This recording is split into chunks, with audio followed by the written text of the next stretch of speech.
Betsy, you want to do roll call? Yes. Thank you, Mr. Mayor.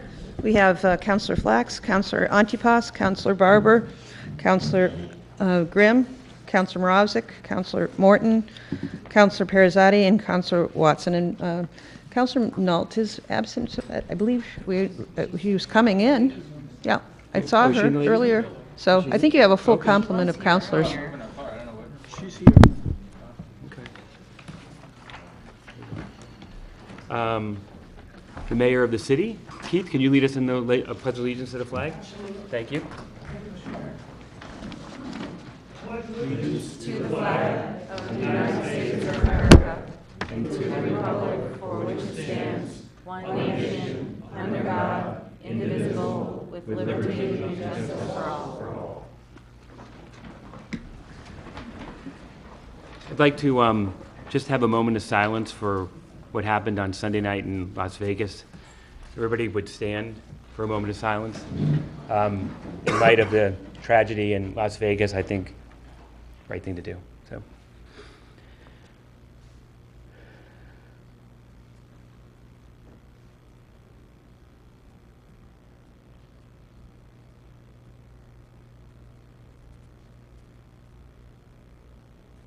Thank you.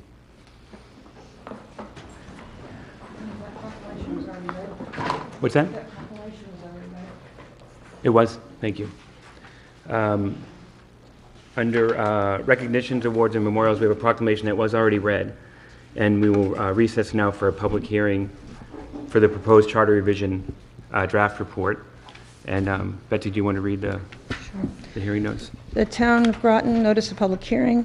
Excuse me. Notice is hereby given that the Groton Town Council shall hold a public hearing on the Charter Revision Commission's draft report on October 3rd, 2017 at 7:30 p.m. at the Town Hall Annex, Community Room 1, Groton Long Point Road, Groton, Connecticut.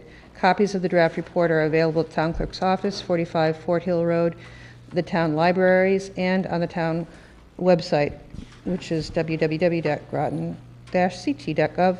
This was dated Connecticut, the 21st day of September, by the town clerk, and it ran in the newspaper on that day. Thank you very much.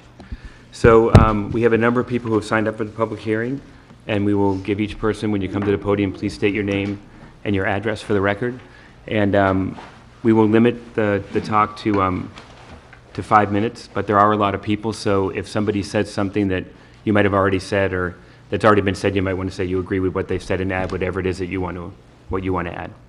So the first person who is signed up is Neil Spillane.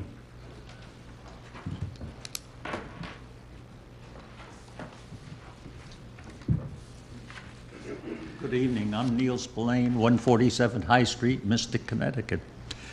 I'll try to make it quick. For about 6,000 years, the public was taxed by the royalty. The 1%ers and the 99% got no services for it. Taxes went to continue the royalties' style of living, and an army to protect it not only from outside but from inside, to make sure that the public didn't take over and throw them out of office.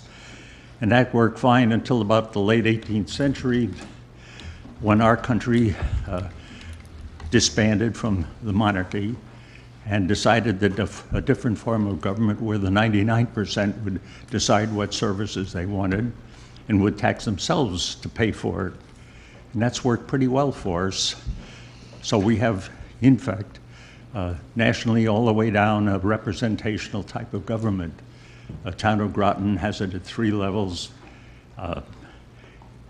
where budgets are created by professionals that we hire who do the best job they can to tell us what it costs to do the things we've asked them to do. I mean, I've seen them excoriated in the press sometimes for being spendthrifts, but I think they've worked hard to save money for us. They come up with a number, the manager oversees it, passes it on to the council, and again, volunteers who have decided to be in office on the council work hard to see if they can find ways to save money, that the manager may have missed or that they think that the public will stand still for. And they have to be conscious of the money that's coming from outside. When they're done, it goes to the representative town meeting. What is it, 43, 45 people now? They do the same thing.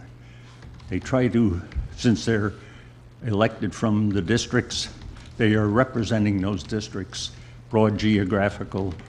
I'm sure many of them there have their personal interests, special interests that they want to protect, but with 43 or 45 people, it tends to even that problem out.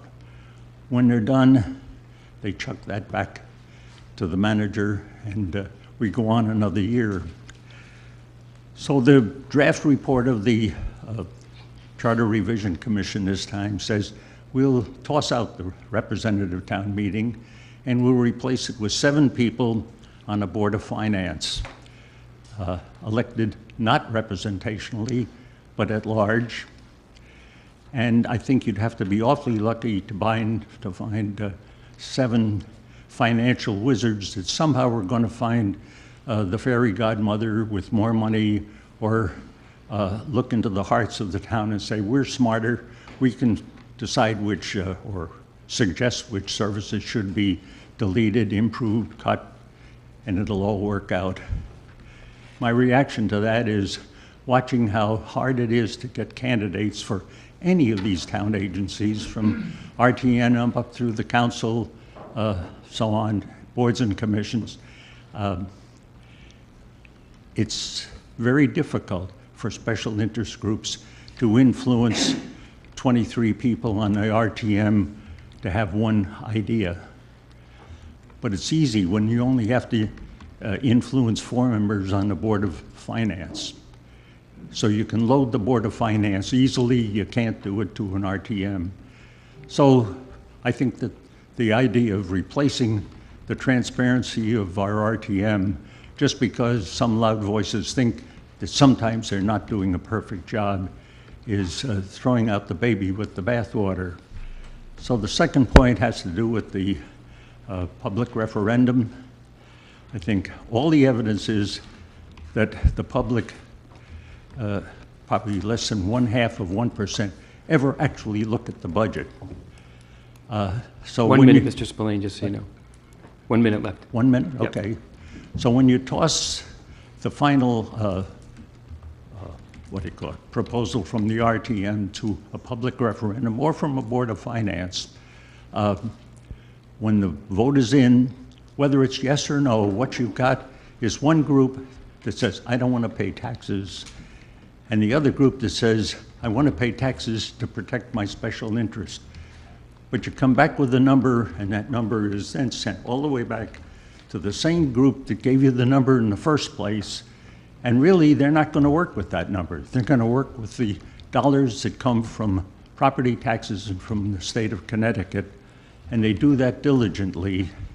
And so you go through all this finesse without changing a thing. And the public does not send back any recommendations of services they're willing to abandon. So I found that neither one of them is a constructive solution to a problem. Time's up, sir. Thank you. Time's up. Thank you. Next person is Chuck Stevens.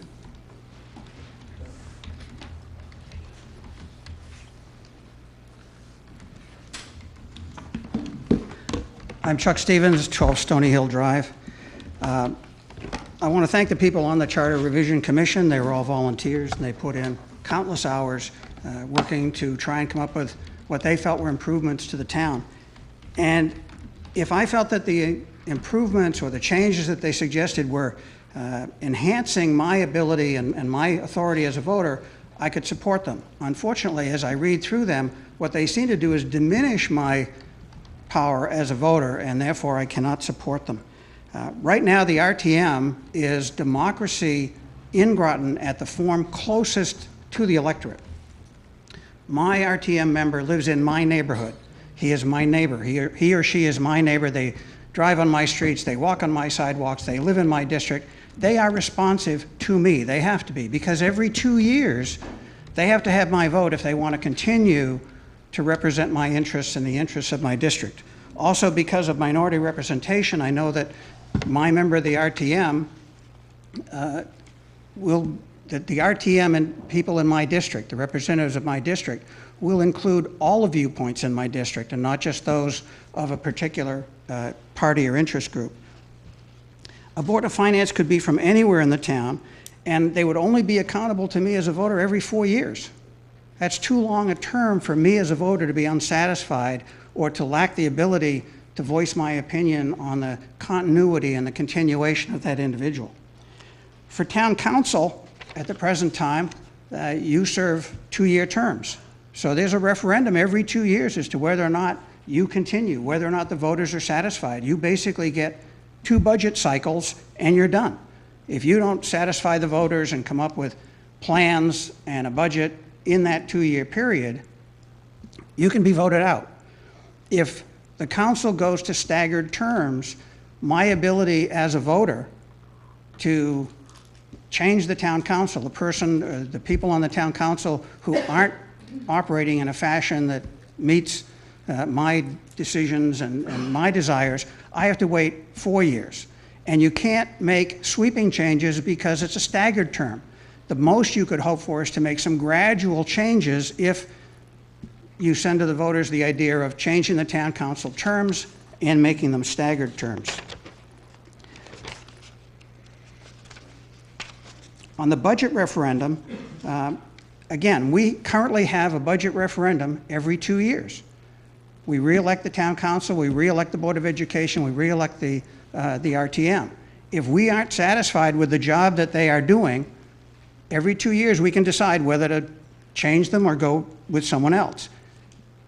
If we go to staggered terms, if we go to longer terms, my ability as a voter to express my opinion to the town council, to the Board of Ed, and to the RTM is diminished. Now, the Board of Ed is currently 4-year terms, and I perhaps would be more inclined to vote in favor of recommendations if they were to change the Board of Ed to 2-year terms, non-staggered terms.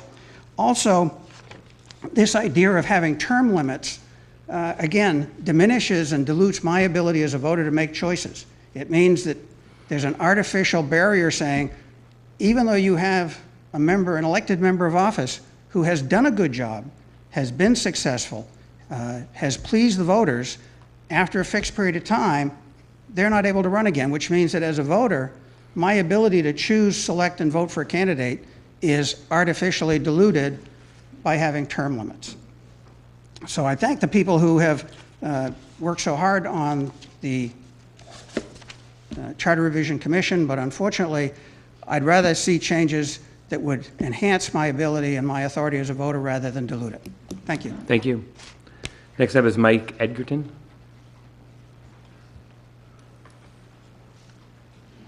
Good evening. My name's Mike Edgerton. I live at 113 Seneca Drive. Is a general question. I actually wrote down what I have here, so if I can hand that off to you Sure. somewhere, I'm happy to.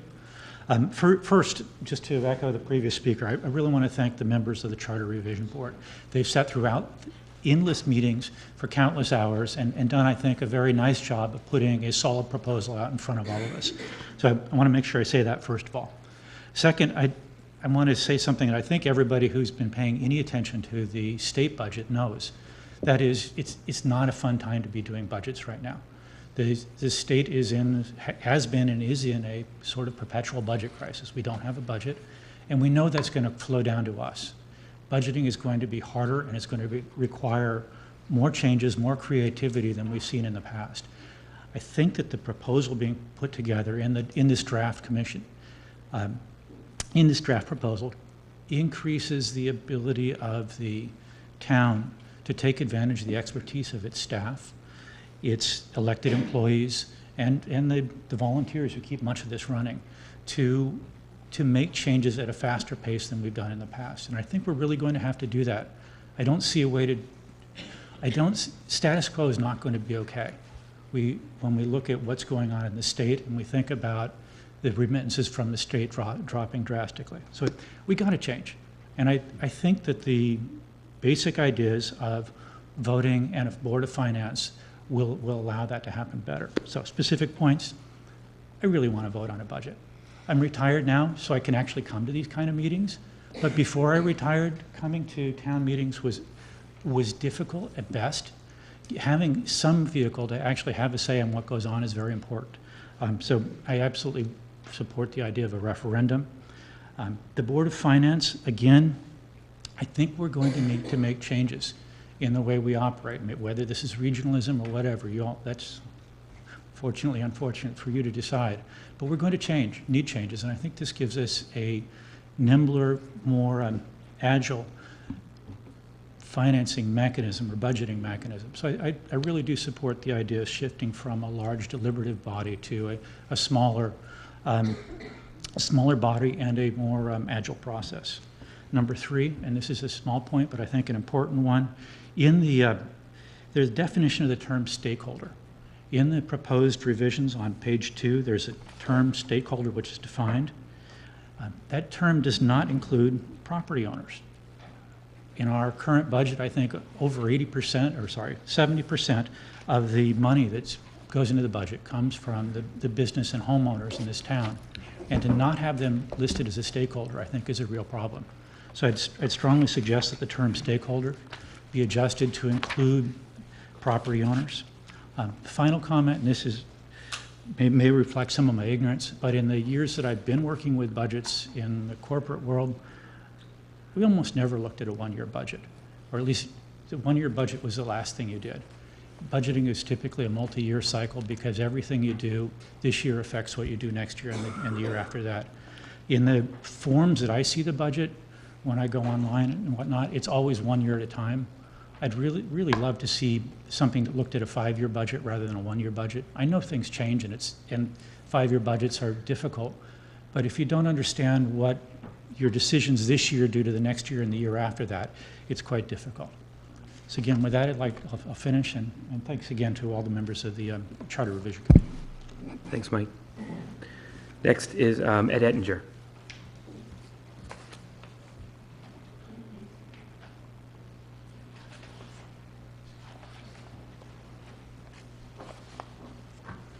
I'm Ed Ettinger on Cedar Road in Mystic, and I fully support the proposal to amend the Groton Town Charter, which was submitted to you by the commission that you appointed. Firstly, the RTM is an anachronistic and unnecessary body of government representing their own self-interests. And secondly, as I look around this room and see some of the same faces on the council I've seen over a decade, term limits are crying out to be heard. Dealing with town employees, relying on their support year after year, makes it difficult to effectively manage them and negotiate impartially with their unions and other representatives. The dependents become the masters. We need new blood, people who will stand up to the governor, who will refuse to bow down to unfunded mandates, who will remind the Democrats in Hartford that they are putting our local economy here at risk by not funding our schools, which educate a large proportion of Navy children. We need a revolution in this town. The Charter Commission has made a good start, but has failed to enfranchise a major group of property taxpayers, including some of the largest in town. Fortunately, they did include budget referendi in their proposal. But we need to consolidate resources, eliminate the many fire districts, one police force, one town, no city. Hopefully, this proposal will induce our town governors to think and act outside the box. Thank you. Next is Robert Bailey.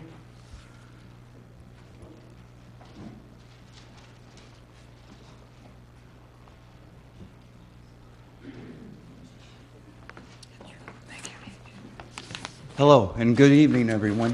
Thank you for having me. I appreciate it. I am opposed to the referendum for several Robert, can you give your address too, please? Oh, my apologies. My name is Robert Bailey. I live at 179 Michigan Drive, Groton, Connecticut, 06340. Again, a good evening to everybody. I'm opposed to the referendum for several reasons. I've been to several places being stationed in the Navy for 20 years, and there is nothing more diversified as a state that has a base. And there ain't a lot of places like that, especially where I grew up in New Jersey. And I think if you drive through Groton, it's not like, you know, the only analogy I can think of is you ever see a cartoon and there's this guy driving in a vehicle and the background, you see the background go past him and then repeats itself. It doesn't happen over here because we're so diversified, and you know, there's nothing better than a buffet because it's the greatest lunch in town.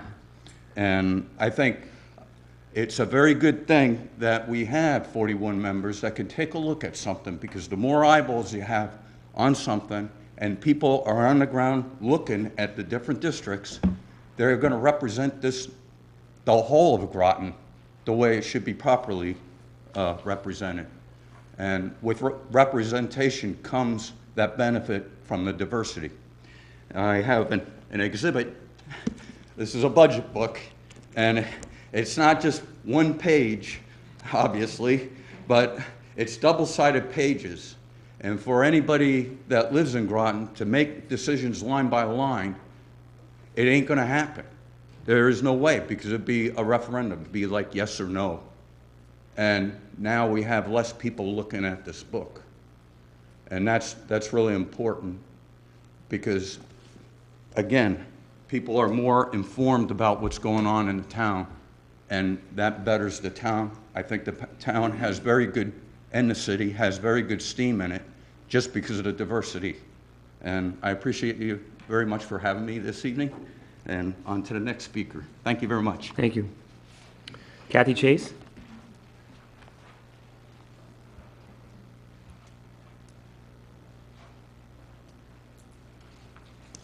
Kathy Chase, 146 Indian Field Road. First of all, I'd like to thank the council for allowing me the privilege of being on the Charter Revision Commission. This is my first stint in the political arena, if you were. I would also like to thank Dee Hauber for her leadership and experience, Scott Aument for his guidance, and to Bob Frank for his expertise, and many, many hours of research and direction. I've learned a lot from all of the commissioners. Everyone brought a different perspective to the table. And I'd like to thank Betsy McCousher for her wealth of knowledge, and Nathan Caron for his expert note-taking to produce accurate minutes, which at times was not easy, and he was always happy to do it. I've lived in Groton since I was 8 years old. I truly would like to be able to stay here when I retire. If Groton keeps going the way it has regarding taxes and spending, I won't be able to. I want Groton to be a strong, viable community, and like a lot of other residents, I need it to be affordable. I ask the town council to please accept this draft as written. I urge all resident taxpayers to please read the changes made to the charter and vote in favor of the revisions that were made. A lot of time and research went into the changes made to the charter. The changes were not made willy-nilly. We looked at how a lot of other towns do business and interviewed several people to boil it all down to what would be in the best interest of all people of Groton. Most of the charter remains the same, such as the town council, town manager form of government, the town clerk, the structure of the Board of Education, and non-resident voting. These are important things we didn't touch. The changes that were made are items that will provide fiscal responsibility and transparency. As taxpayers, we should require fiscal responsibility and transparency from all departments while using taxpayers' hard-earned money. The changes to the charter will aid in that endeavor. Some of the major changes are eliminate the RTM. The RTM is an elected group that is supposed to represent all the districts of Groton. It is made up of 41 people. Over the last 20 months, only 5 people on the RTM has attended all of the meetings. 6 people missed up to 48% of the meetings, 4 missed up to 65% of the meetings, and 1 missing 74% and 1 missing 96% of the meetings. How is this representing the districts? Over the last 12 months, there has only been an average of 26 RTM members present at each meeting. In addition, this form of government is being phased out in most towns and cities. The other change is creating a Board of Finance. In place of the RTM would be an elected 7-member Board of Finance. The Board of Finance will monitor revenues and expenses. They'll work closely with the town manager, the finance director, and town council. Another change is to implement a budget referendum. Eliminating the RTM will not diminish district representation. In fact, when taxpayers educate themselves on the budget, which they haven't needed to in the past because they knew they weren't able to vote on the budget, Groton will have more representation than the 41 people that should be representing Groton. People are not too busy to care about the budget, they just didn't feel they were able to make a difference as there was no referendum. The resident voters will have the final say on how their money is used, like they do in a lot of other towns in Connecticut. They will be able to not only vote for the town budget, but also vote separately on the Board of Education budget. Town of Groton and Board of Education employees, eliminating employees from serving on town elected bodies. Having an employee sitting at the table voting on a budget that may or may not benefit them is a total conflict of interest. Imagine someone looking in the window at the body voting on important budget items as salary and fringe, or any other line item that may benefit the people sitting at the table, and seeing teachers, secretaries, or any other employee sitting there. What would that look like? Imagine if you could have influence on your salary where you work. Having town and Board of Education employees serve on an elected body should never have been. You have 1 minute, Kath. I know change is scary sometimes. However, sometimes we have to face our fears for something that is ultimately will be better. Will there be bugs? Probably, but there always is with something new. Again, I urge all to go to the town website to download the revised charter. It will show the existing pieces and the new pieces, and please vote yes to the revised charter to bring Groton into a fiscally sound and affordable town that we can live and play in even after we retire. Thank you. Thank you. Troy Bree.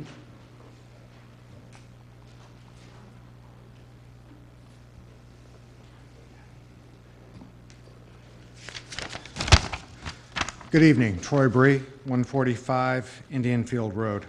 I'll be brief in my comment just after some of the information that was just put forward. I'd like to thank the Revision Commission for the participation and time commitment while composing the draft for this consideration for us this evening. As a longtime resident of Groton, I have growing concern for Groton taxpayers for the very near future. My intention is to remain in the town of Groton so long as it's affordable. However, as indicated in the fiscal year end 2018 general fund, a mill rate increase of 8.7% has me questioning where the town of Groton residents will stand in the immediate future. After careful review of the recommendations submitted by the Groton Charter Revision Commission, I am in full support of the changes in order to have the town of Groton run more efficiently. This includes elimination of the RTM, a forthcoming annual budget referendum, as well as the introduction of the Board of Finance. I appreciated the opportunity to read the members' statements and endorsements of the committee members. This document offered a detailed snapshot of the high points and highlights that really need to be addressed. If you have any further questions, feel free to reach out to me. Thank you. Thank you. Jennifer White.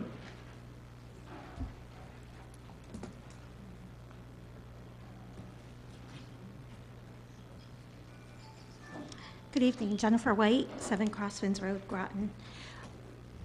First, wanted to thank the Town Council for appointing a diverse group of commissioners for the Charter Revision Commission, of which I am one member. I would like to recommend that the Council approve, as recommended, the recommendation put forth by our Commission. What I do want to say that I know there will probably be deliberations and changes per your purview, as with any options. But as you are going through this consideration, please ensure that the town of Groton creates more transparency and that we don't end up with an RTM, a Board of Finance, and a referendum. So as you're deliberating and making your final recommendation, please ensure that what we had proposed and thought of over the past 15 to 18 months is not bifurcated to the point where it actually creates inefficiencies for the town. Thank you. Thank you. Patrice Granatowski.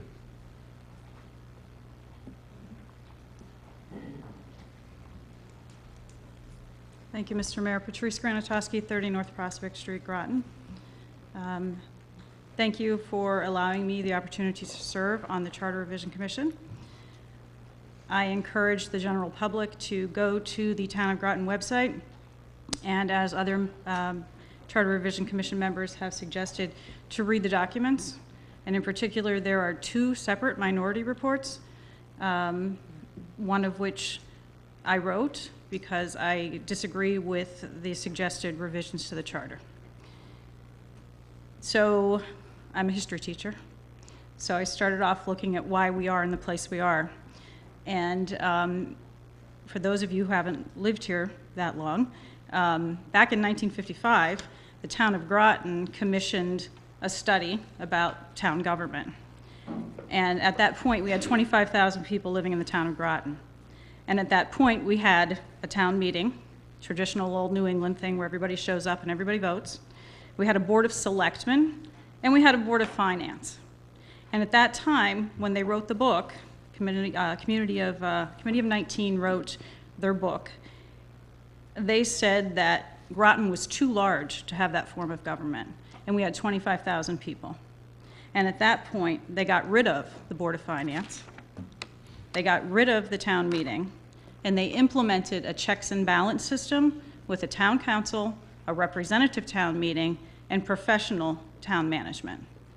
So at 25,000 people, and 50 years ago, they recognized that what was suggested by the Charter Revision Commission was not appropriate for a town of our size. Groton, despite what some naysayers profess, is well-managed and fiscally responsible.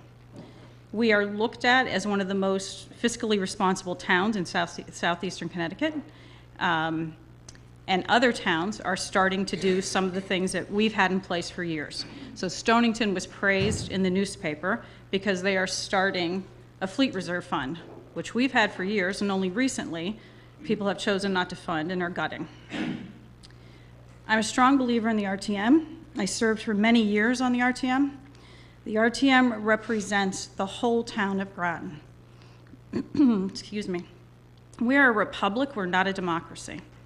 So you send people to Washington, D.C. to represent you. You send people to Hartford to represent you. With the RTM, you send your neighbors to Groton to represent you. Every neighborhood in town is represented. And as some of the previous speakers said, minorities are represented. So you're guaranteed minority representation in every district in town. And I've heard people say, well, you're going to get more than 41 people turn out for a referendum. You're not going to guarantee that every corner of town is represented in a budget referendum. You're going to have problems where every budget becomes a political battle.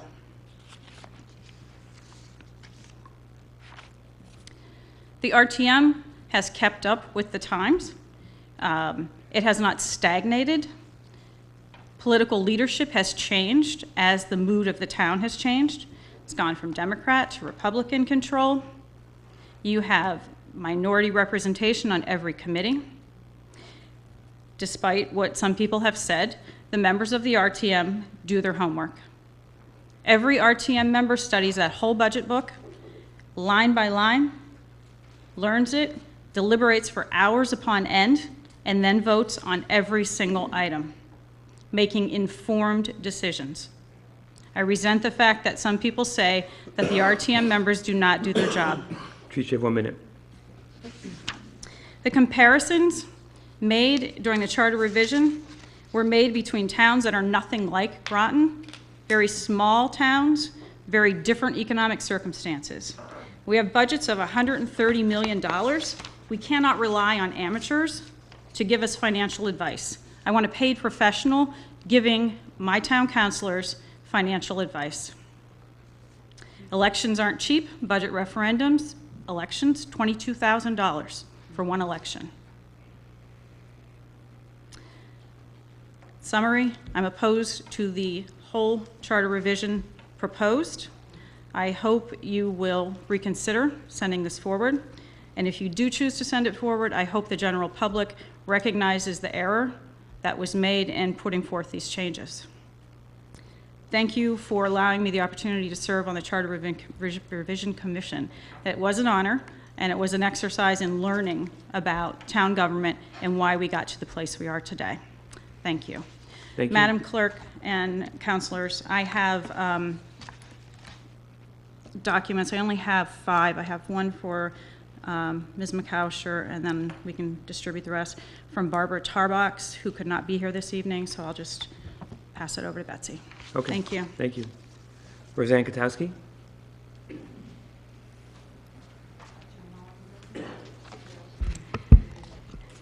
Roseanne Katowski, 24 Ann Avenue, Mystic, Connecticut.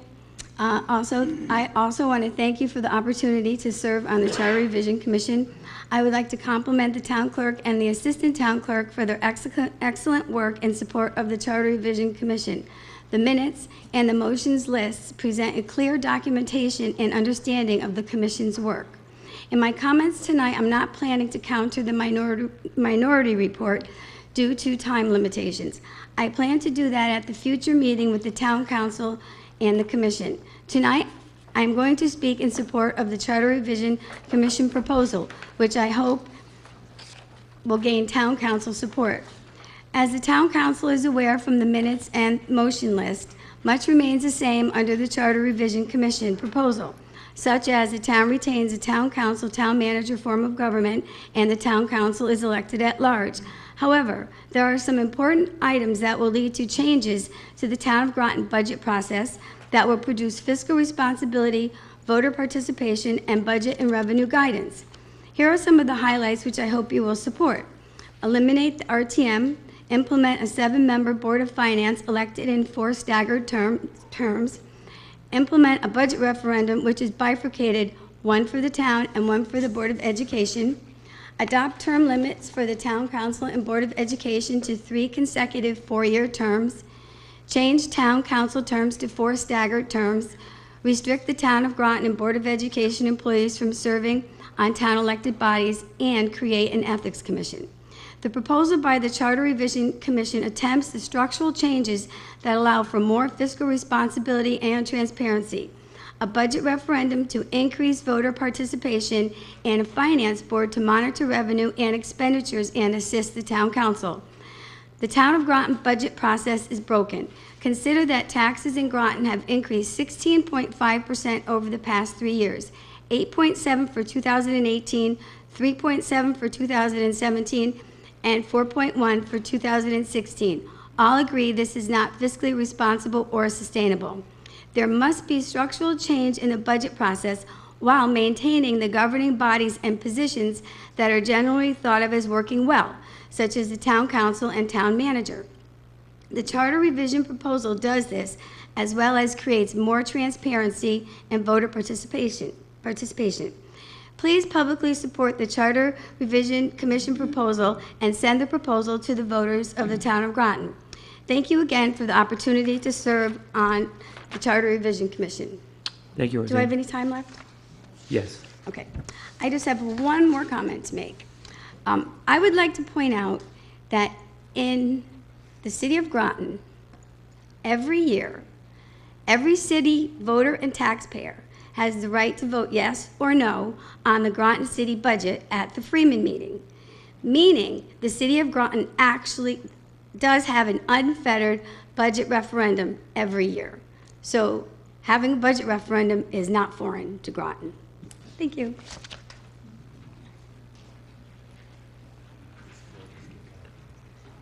Next is Brian Neiman.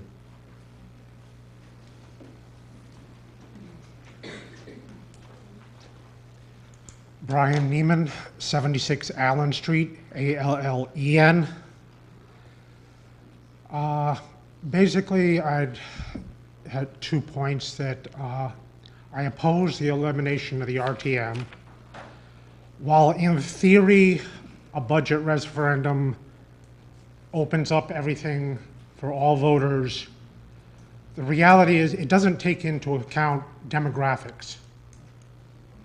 You have certain areas of the town of Groton that are predominantly single-family, other areas that have a larger proportion of rental, and historically, you know, who has a stake in the game?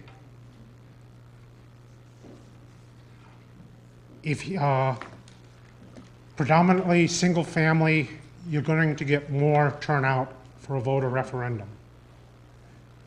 People pay more attention to that. People in a predominantly rental area aren't as involved in town politics. They still need representation. The elimination of the RTM will remove that and opens up the possibility of one part taking dominance over another. Over the years, I've seen this with the Board of Education when it comes to deciding what school is going to be closed and whose kids are going to be bussed all over creation.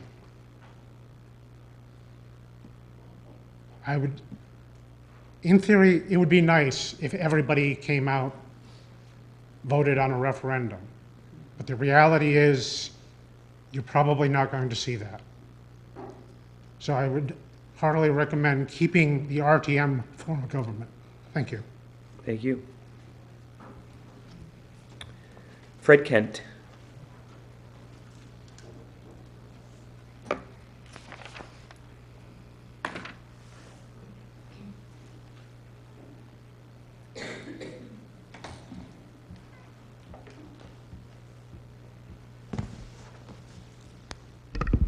My name is Fred Kent. I live at 120 Warren Avenue in Mystic, and I support the recommendations of the Charter Revision Commission. We are watching the demise of the state of Connecticut. It's a result of out-of-control spending, primarily spending for special interests. The state has run out of other people's money, and the state is passing the bill to Groton taxpayers. Every year, it's going to get worse. And you know it, it's going to get worse. And as we have seen in the last year, Groton has struggled to reduce costs and spending. And the RTM has mostly been a rubber stamp for spending. As you recall, the town council created a budget, and the RTM just layered on more spending. The last stand, I think, is to give all Groton taxpayers an ability to say yes or no to spending. Support the charter revision and its budget referendum recommendation. The referendum on the budget gives taxpayers a direct say on spending. That is democracy. You're making all these things about the RTM being representative. Well, if you can vote on the budget, that's real representation. That's democracy, and I strongly represent you support the charter revision recommendations. Thank you. Thank you. Keith Hedrick.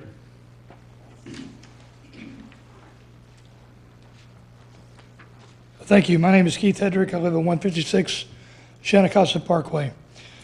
I'm against the dissolution of the RTM. The RTM has proved to provide a balance to the council on some occasions and has made more significant cuts than the council on others.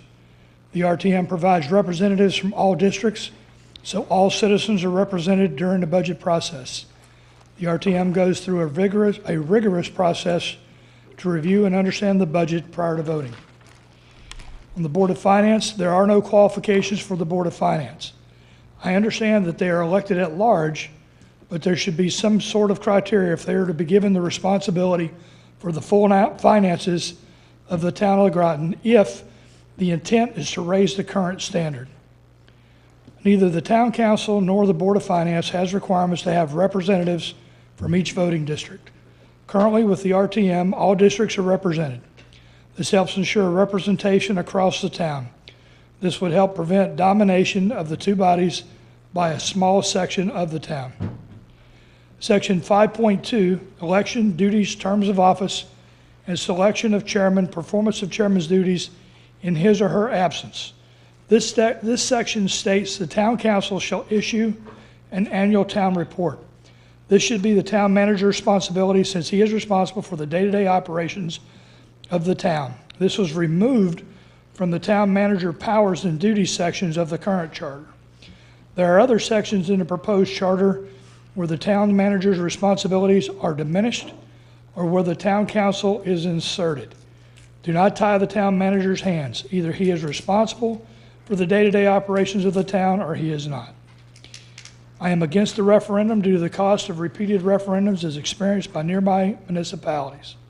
The current timeline does not provide enough time to have repeat referendums before reverting back to the previous year's budget. I am also against not requiring a minimum voter turnout. This would enable select groups to try to control the vote. Additionally, my experience is that voters do not tend to spend the same time to educate themselves on the budget as do the town council and the RTM. And then there are two administrative things that I think are incorrect in the charter. Section 2.6.1 still has the RTM listed in the paragraph, and section 9.10.1 has an incomplete sentence. Thank you. Thank you. Bobby Josini.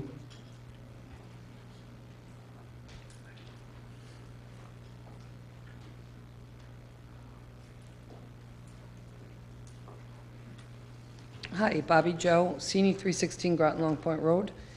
And first of all, I want to thank everybody that worked hard on the documents. I am not in support of them or of it. Many great comments came up here today. I don't think the representation is going to be there. I also feel that having a budget lie on the voters is a great thing, but you need to be educated in order to do it, and how many people are going to read that book. I do want to share the time, but everything that Mike Edgergen had said, and I hope I pronounced that name correctly, is pretty much what I have written down here in my notes.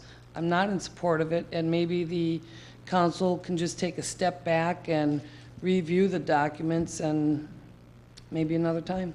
Thank you. Thank you. Peggy Adam.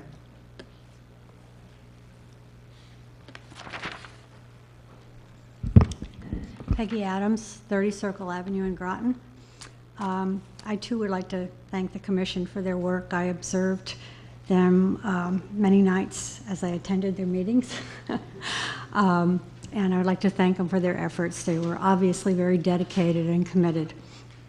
So I'm here representing the over 2,000 non-resident taxpayers who became disenfranchised after the last charter revision eliminated our right to vote in budget referenda. Our concern is a simple one. We pay taxes. We should be allowed to vote as to how our dollars are spent. Currently, our status is truly taxation without representation.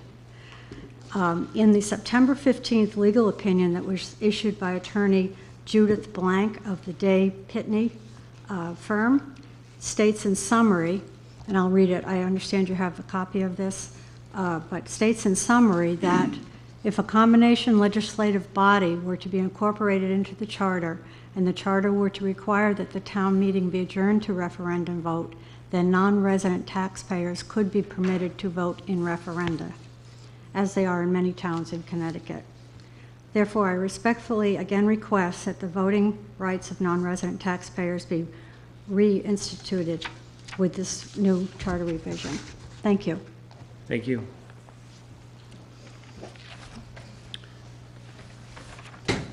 Roscoe Merritt.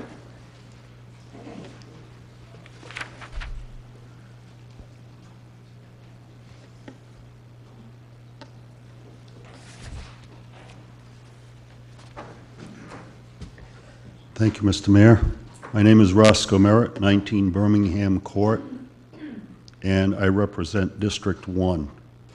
Our district is not per se as affluent as some of the other districts in town. However, we more or less, the representatives in District 1, have done our job to represent our district, and when somebody comes to me and they know that I'm a member of the RTM and they ask me a question, I tell them I will get an answer back to you.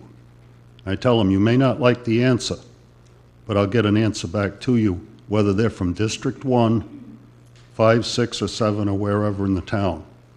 And I don't think we're going to get that representation with the charter revision as it is now. Thank you. Thank you. Bob Frink?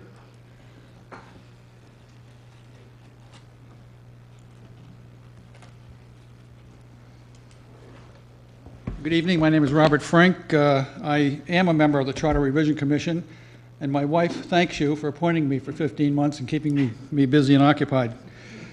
I'm here tonight to urge Bob, you to to state your address, please. 144 Seneca Drive. Thank you.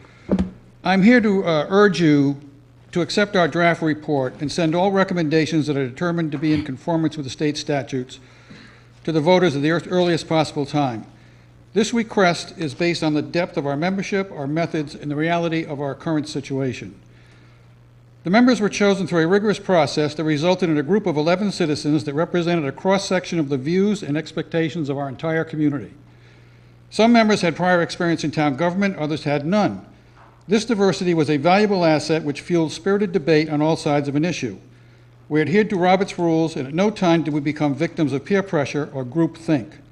Bottom line, if you live in Groton, at least one of us was representing your point of view and doing it very well. The recommendations resulted from votes taken at 31 meetings over 15 months. Counting motions and amendments to motions, there were well over 100 votes, 85 of which became final. We heard from a number of citizens at 2 public hearings and through citizens' petitions and from many emails. We interviewed the former town manager and the town finance director. We also interviewed the chair of the town of Newtown, Connecticut's Legislative Council by telephone. We utilized information from over 25 other municipalities, which was obtained through telephone calls and/or website searches. Other resources included the Office of Policy and Management, the Office of Legislative Research, and the Government Finance Officers Association. So that's the membership and methods part of it. The recommendations include maintaining the town council, town manager form of government, but eliminate the RTM and institute an annual budget referendum and a new Board of Finance. So why eliminate the RTM? Simply put, the virtues of the RTM have been greatly exaggerated. We refer to it as having 41 members, but over the past 12 months of regular meetings, the average participation was 26 members per month, not 41. We're told that the RTM fairly represents all the voting districts in Groton. In practice, it doesn't. The average of 26 members are skewed to districts 1, 6, and 7, while districts 2, 3, 4, and 5 are underrepresented, and some chronically. For the past 12 months of regular meetings, the RTM Finance Committee met 6 times. The Public Works Committee met once. The 5 other committees did not meet at all during that period, or they met without a quorum. Also, during this period, the RTM acted on 10 referrals, while the council acted on over 258. So you did 25 times the number of referrals they did, or it just illustrates how little flows down to them, I guess. An annual budget referendum with no conditions has a lot of people worried, unnecessarily so. Many say that a budget referendum will lengthen our budget approval process and put us at risk. But when you compare our current methods to those of Stonington, you see that Groton is already taking longer than they do. Stonington's budget referendum this year was on May 9, and it passed on the first vote, as it has 8 of the last 9 years. Our RTM annual budget meeting started on May 1, involved 7 meetings over 3 weeks, and ended on May 22. So Stonington beat us with their budget approval this year by almost 2 weeks. In fact, Stonington has approved their budget before May 22 7 times in the last 9 years. Another peculiar aspect of our budget process is that our RTM annual budget meeting actually closely resembles a budget referendum itself. The town council sends their budget to the people as represented by the RTM. The RTM votes on it, except that instead of one day of voting by referendum, or occasionally two, the RTM takes 7 days over 3 weeks, votes on every line item, many times twice, once in committee and again in the entire body. This process takes up considerable staff time, covering the 7 evening meetings, especially the finance director and her staff. One day of voting would be much better for everyone. Apparently, Bob, you have 1 minute. Guilford, Madison, Clinton, Stonington, Cromwell, and Newtown agree. Boards of finance are everywhere in Connecticut, and they provide a valuable service to their communities, helping the public understand municipal spending and finances. Our recommendation is for a 7-member board that will advise the town council and the public. The boards of finance I looked at other communities work in a collegial way with their town staff. From my perspective, the Board of Finance is not intended to replace the RTM. Unlike the RTM, it is meant to be proactive in performing its duties. Therefore, based on the strength of our membership, the rigorous methods the Charter Revision Commission used, and the reality of our current situation, I believe you have the level of confidence you need to send our recommendations to the voters at the earliest possible time. Again, I urge you to do so. Thank you. Thanks, Bob. Kevin Trejo.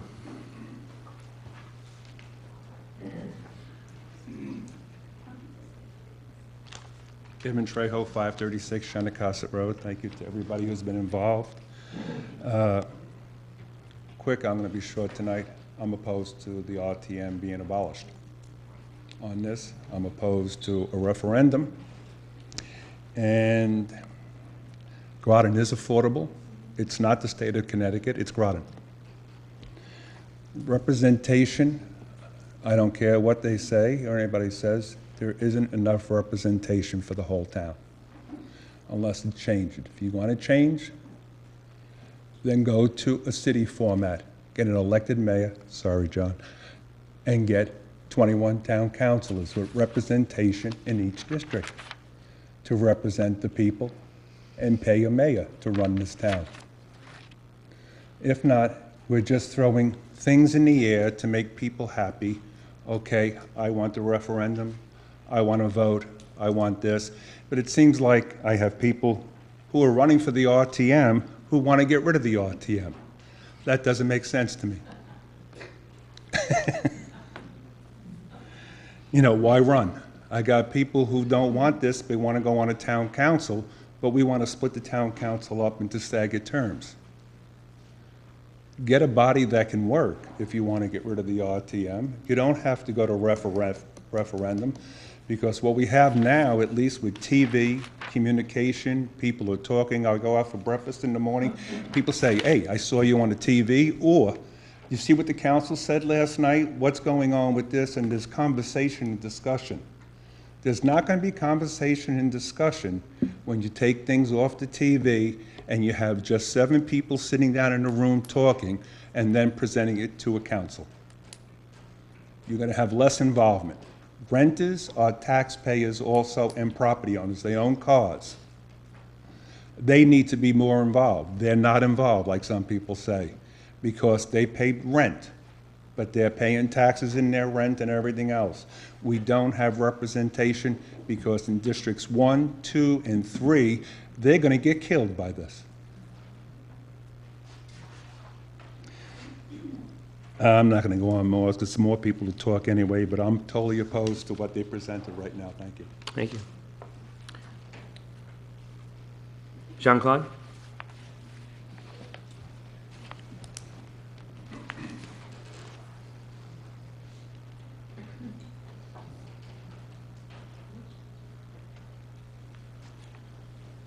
Good evening, town councilors. My name is Jean-Claude Amboise, 169 Shenecosset Parkway. I come before you this evening to ask you to reject the Charter Revision Commission proposal. It is a flawed document that intends to radically alter Groton government. This would not be changed for the better. With full disclosure, I was an RTM member for 8 years, and right now I'm a public citizen. I was in support at the time when I was an RTM before a Charter Revision Commission. However, this draft does not represent the town that I now call home. One of my biggest concerns is the elimination of the RTM and establishing an at-large Board of Finance. The Board of Finance would not represent all 7 districts that they are eliminating. The reason for eliminating the RTM by the CRC members was absenteeism. And if we all know something about statistics, statistics can be spun any way that you want. And a few of the commissioners on this committee in support of their draft document mentioned absenteeism on the RTM. One of the previous articles in the New London Day had stated that one of the CRC members said that 75% attendance was done by the RTM during their budget proceedings. However, the night that the Charter Revision Commission approved their draft, they only had an 81% present rate. So it was actually a smaller body, and they only had a 6% increased turnout. I'll give you some statistics right now because I'm doing a little running total. We've had about 18 speakers. 10 are against the CRC draft proposal, and there are 8 for it. 4 of those 8 sat on the committee. Another thing that I'd like to mention is how people that are in support of the Charter Revision Commission are saying that we want to match what other towns do, what Stonington does, what Guilford does, what Newtown does. Well, I got news for you. There's no town like this town. No other town in this state has the industry that we have, the military base in our midst, as well as the diverse community that we have. As one of the previous speakers had mentioned, there are, I like that guy over there, that whole spinning thing with the cartoon. That was a pretty interesting analogy because, again, you can go in all different parts of town and see a whole different side of Groton. And if we eliminate the RTM, you're eliminating that district representation, and it can discriminate against other people in town. If the Board of Finance was district represented, I could consider supporting it. However, it wasn't placed on the table. The budget referendum is something else that I do not support. And the reason why I don't support it is because there's no minimum voter requirement. And I've said this at previous meetings, at the City Council and at the draft meeting. It's very similar to having an incumbent run for office. All they have to do is vote for themselves. You get one person to show up and you got that mandate. And I just don't think it's right. This is a 14-month or so study of a 50-plus year document, and it's not enough time to look over and kind of dissect this. If I am not mistaken, there is no founding father or mother that sat on that commission. I'm not sure that they all know all the government that they say they do. This is a consolidation of government power, decreasing the number of public officials that are elected by the town of Groton from 59 to 25, and that's pretty drastic to me. The one last thing that I want to discuss is about how you all, 9 members, are going to support or reject this Charter Revision Commission. Most people will say, let the voters decide. Well, I don't think that's a good enough answer for any of you to say. The answer is not good enough for this critical issue. So if you please, if you are in support of bringing this up to the voters to decide, I would like you to tell me and all of other Groton citizens why this is a good form of government for Groton. Explain the good and the bad. It is your job. This should be a political issue coming up in this upcoming election. You need to speak to your constituents and tell them why you support it or why you reject it. Don't go off on the rubber stamping, let the voters decide. You were elected to make a decision. JC, you got 30 seconds. And I'll give it to you right now. Change for the sake of Groton is not change for the good always, and it's not good for the change for the citizens of Groton. So thank you for your time, and I appreciate it. Thank you. Jim Streeter.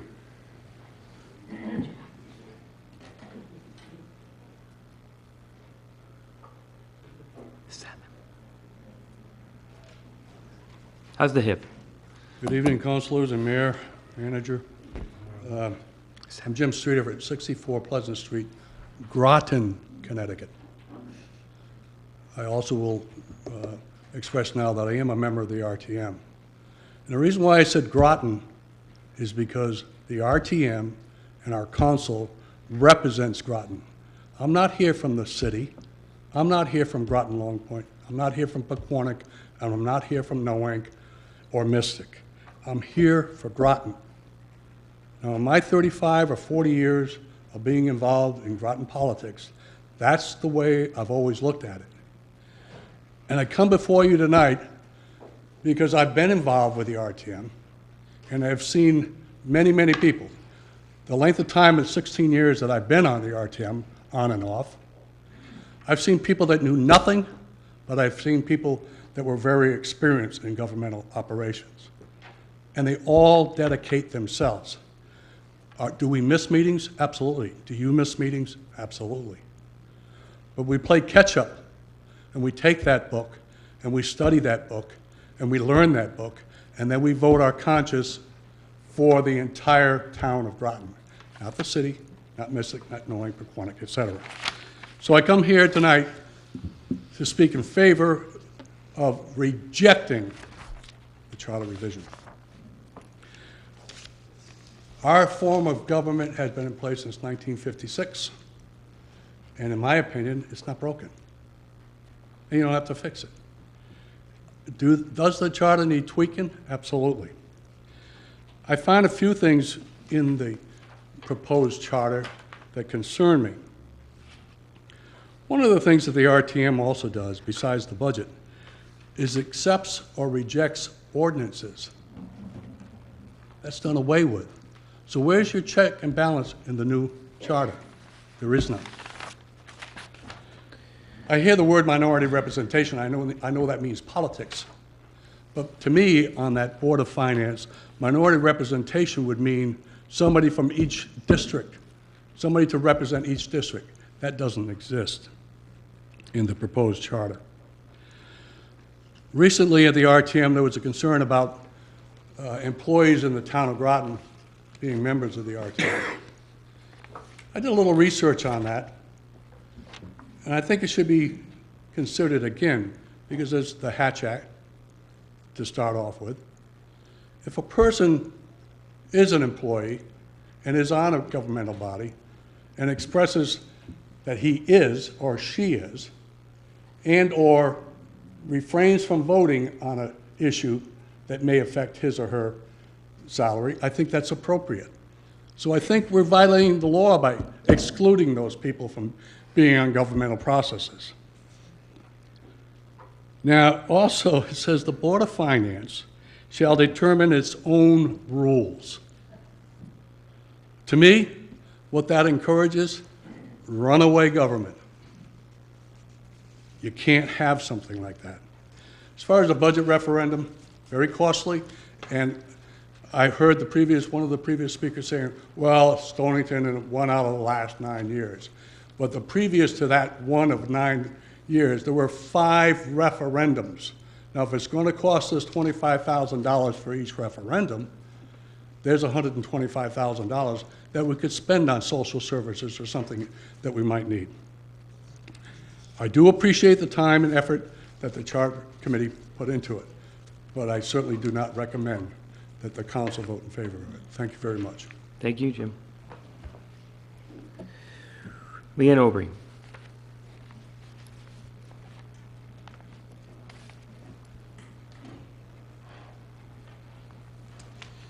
Good evening. My name's Leanne Aubrey, 8 Vista Point, Groton, Connecticut. I too want to say thank you for the time that many people have put into this. I only have a few things I want to add because most of what I feel has already been said. I am adamantly against the changes that are being recommended. There's too many things that have been left out of it that would be balancing parts of it. A couple of points that I wanted to make, again, even though it has been said, is the true representation in this town is by the council and by the RTM, and especially by the RTM, because it is throughout the town of Groton. And so there is a spokesman for every area. If somebody has a concern, they can come and talk with them. It's kind of funny that, I have a lot of friends that in the course of the budget will say to me, well, what about this part of it? And I'll try to explain it the best I can. But past that, they have no idea what's really being talked about in the budget. They may have a concern about the police department or the Board of Education or something, but the whole thing is not something that most people grasp. I have a little problem with it myself. But if we want to have good representation, we need to keep the RTM. I would tell you that I think all of them are wrong on their notes about Stonington, because I know it was only just a few years ago that they had 4 referendums on the educational budget. I have children that live there. They were actively working to try to get the budget through, and that was not 9 years ago, because all my grandchildren were in school, and that wouldn't have been 9 years ago. So I don't think that maybe that information is correct. Another thing that I think is very important that has not been mentioned tonight is the fact that the process of incubators is very popular today. You know, if you're starting a business, there's places where you can go, they call them incubators, and you can have some assistance, guidance, etc. Our RTM is our incubator. That's where you go if you really want to learn about the government in Groton. You can't learn it watching TV. There's no other place to learn really how things run in Groton. If you go onto the RTM, you learn. We have counselors sitting here that are doing a good job because they were on the RTM and they learned about what really goes into our government. If we eliminate that, how are we training people for our future? We've had some wonderful young people here tonight that I've never seen before. I can say young to anybody, but we've had some very nice young people that have come in and talked tonight, and I'd love to see them again. But where are they going to be trained? Where are they going to learn what this is really all about? That's another very important part of the RTM. When somebody spoke about in the city, which I love, just like the rest of the Groton, the Freeman meetings, have you ever gone to one or watched one, or really how few people actually go? Would you want to be in that kind of a situation? I don't think so. So those are probably the most important things that I wanted to share with you tonight. You know, a couple of people have alluded to the fact that our present system is what brought about our problems. That's not the case. You know that, and I know that. What's brought about the case is the economic situations that we've gone through and that we're now coming out of. And with good government and good guidance, we're going to do fine. Groton is absolutely on an upswing. As a real estate agent, thank God I'm finally busy again, because I was running out of money. But it is getting better. And just one example of it is the EDC, Economic Development. Our new planner, our new EDC director, came to the RTM periodically, talked about what they were doing, what they hoped to do. And that information went out that way. And it's so important because it created knowledge for all of you, and you got behind it. You know, I compliment you because you are a council that cared about economic development. But that wouldn't have happened without the RTM, because previous to that, I was part of a group that had come and talked to a previous council about the importance of it, and it fell on deaf ears. So when we had these new people that were so much thinking out of the box, wanting to make Groton a better place to do things in, and when we got that kind of exposure, it grew. And that's another thing that happens with the RTM. Those people now go out and talk to people about it, as well as it being on TV. If you eliminate the RTM, you're cutting off both arms of this town. So I would ask you to please keep that in mind. Keep Groton going. Groton is great, and it's only going to grow. Thank you. Thank you. Gary Wells.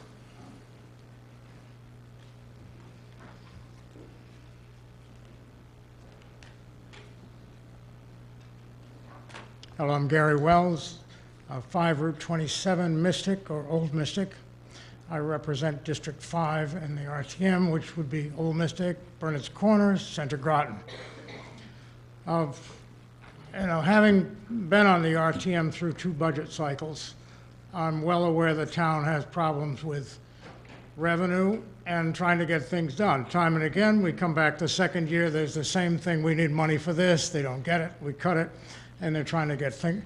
And I don't see that the changes proposed show how we're going to get more done with less money. And other than that, representing Old Mystic, at least, or in part, I think I can say with some certainty we don't like changes. We like things the way they are, and I don't see any point in changing something if it's going to let the town, unless it's somehow going to get the town to do more with less money. Thank you very much. Thank you.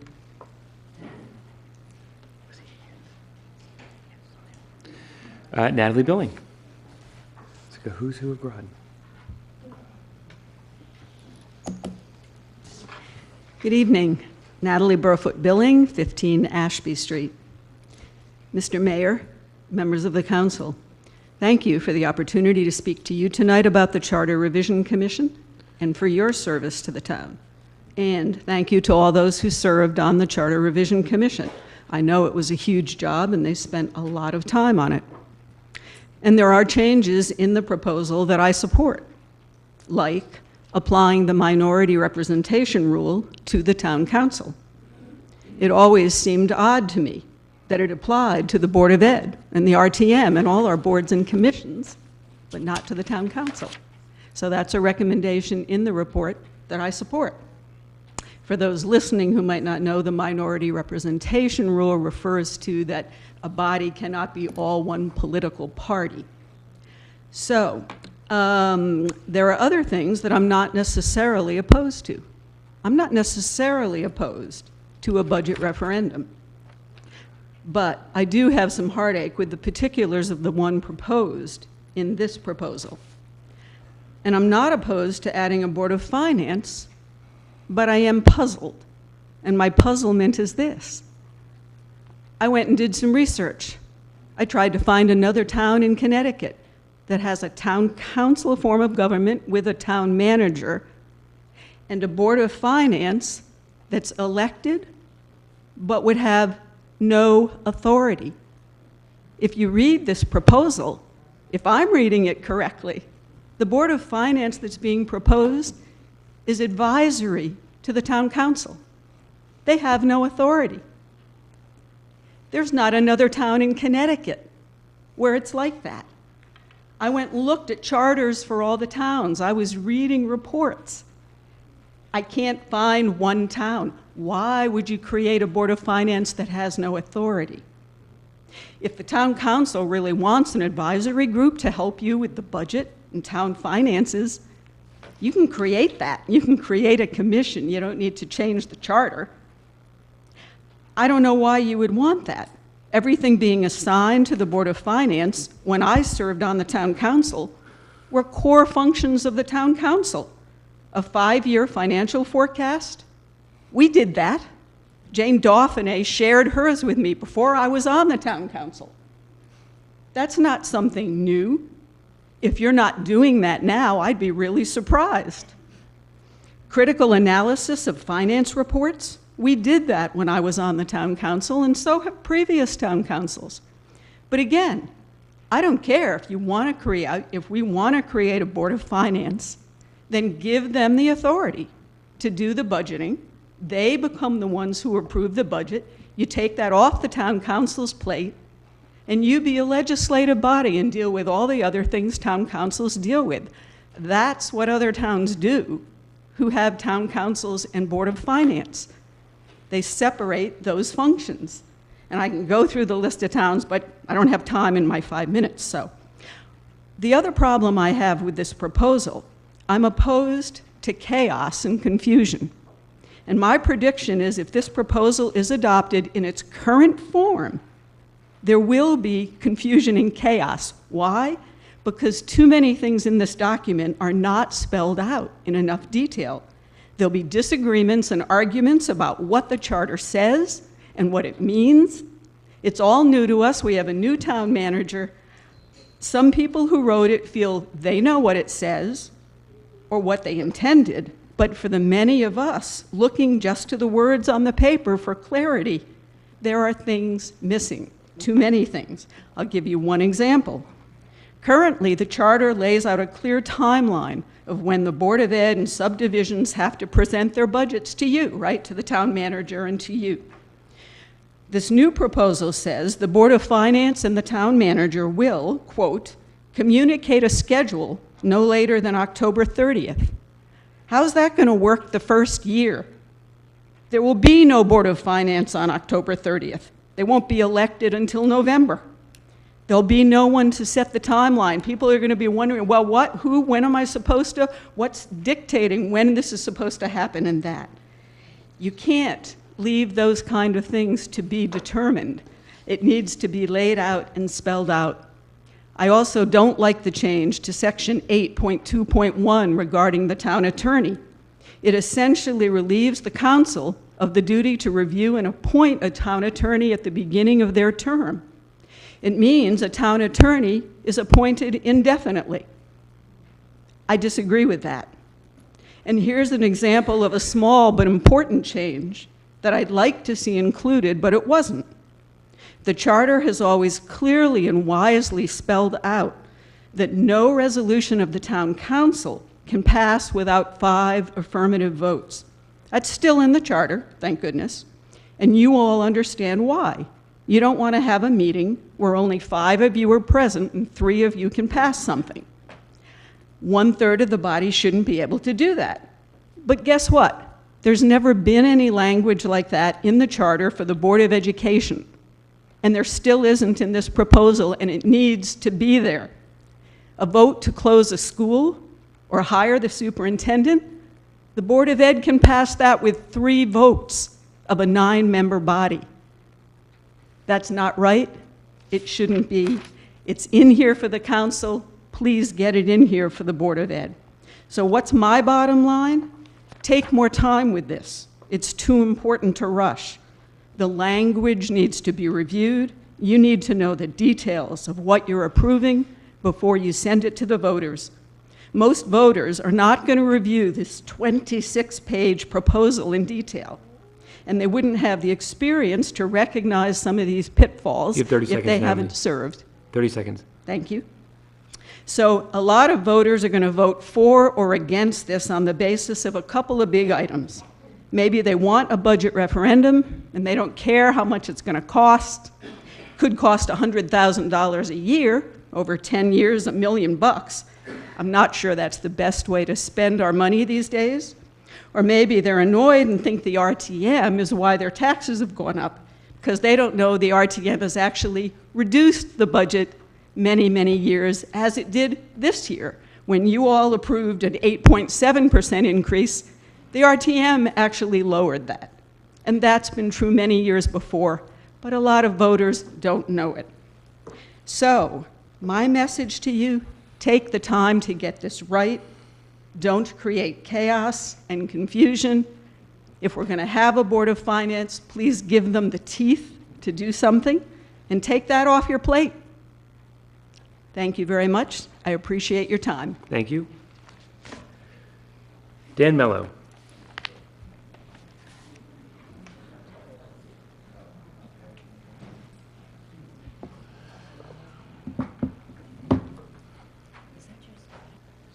Dan Mello, 263 Bridge Street, Groton. I'd like to thank the council for appointing me to the Charter Revision Commission. It was an enjoyable experience.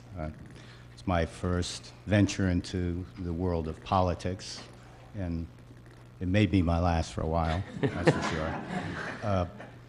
I certainly would like to thank my fellow commissioners who did a great job, and as it was said by Bob, it was a very diverse group with all different positions. And just to address one part of the last speaker, I can't resist talking about the Board of Finance. Like anything in this charter, it's a series of compromises. There were members of the commission who wanted a Board of Finance with teeth, that would, in essence, work through the budget. There were other members of the commission that felt it should be left with the council. Thus, you have votes, thus you have what you have. It's a series of compromises because people vote on things. You can't get everything you want. I'm not going to rehash all of the particulars. I think the particulars are out. But I do want to look at the broad picture. I want to talk a little bit about history. I know Patrice had mentioned history, so I want to give my little take on history. When you go back to the, early 1700s, you did have the New England Town Meeting. The New England Town Meeting was, the way to go, so to speak, in those days, because many of the individuals that came to the country, right, became landowners, were members of the church, so therefore they were entitled to vote. The New England Town Meeting, you're talking 3,000 to 6,000 people. We heard 40,000 on the other end when we talk about, some of our proposals, but you're talking about 3,000 to 6,000 people. A lot of those individuals were involved in government. I want to jump to the early 1900s when you talk about the progressive movement. The progressive movement came about as a result of abuses in government, municipal government. There were reforms that were instituted. You talk about initiative, you talk about recall, you talk about referendum. Those came about in the 1900s. The council form of government was supported in the 1900s in reaction to a lot of the corruption that had taken place in government. Now, you move along to where we're at today. You talk about maybe 6 towns in Connecticut that still have an RTM. It's unique to New England. Let's think about how many hundreds of years we're talking here with the same form of government. I heard if it's not broke, don't fix it. I think it is broken. I think it's time to allow the voters to have a say. I'm not going to get into numbers that show up at the RTM. Those individuals who worked hard, I understand that. A lot of communities went to referendum because people don't have the time to go to a town meeting, but they want to have a say in how their money is spent. That's an important piece. I think that's time. It's time to seriously look at that and bring it into Groton. And another issue, we're talking about, budgets and money, and I heard it earlier about the duplication of resources in the community. It's time to start looking at issues of consolidation. It's a reality. I don't think it's doom and gloom in Connecticut for the rest of our lives. I think the economy is going to improve, but certainly we can take advantage and consolidate and save some money along the way. Dan, you have 1 minute. Back to the point, I do support the work of this commission. It's a series of compromises. I appreciate the minority report. I appreciate the hard work of all the individuals on the commission, so send us to the voters. Thank you. Thank you.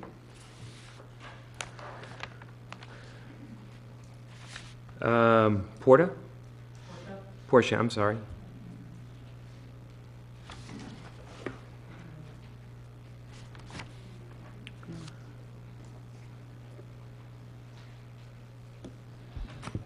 My name is Portia Bordelon, 159 Shanacosset Parkway.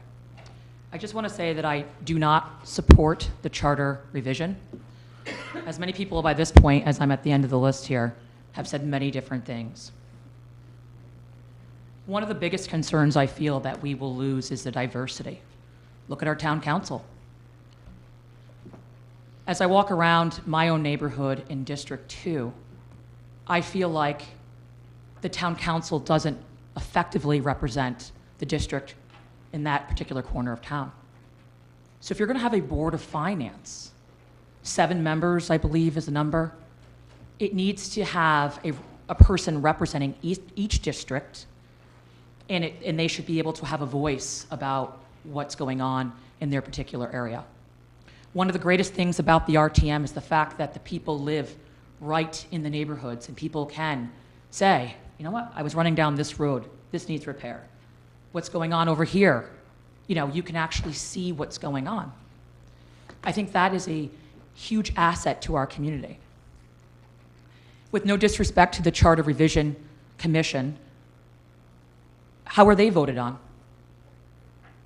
By the town council?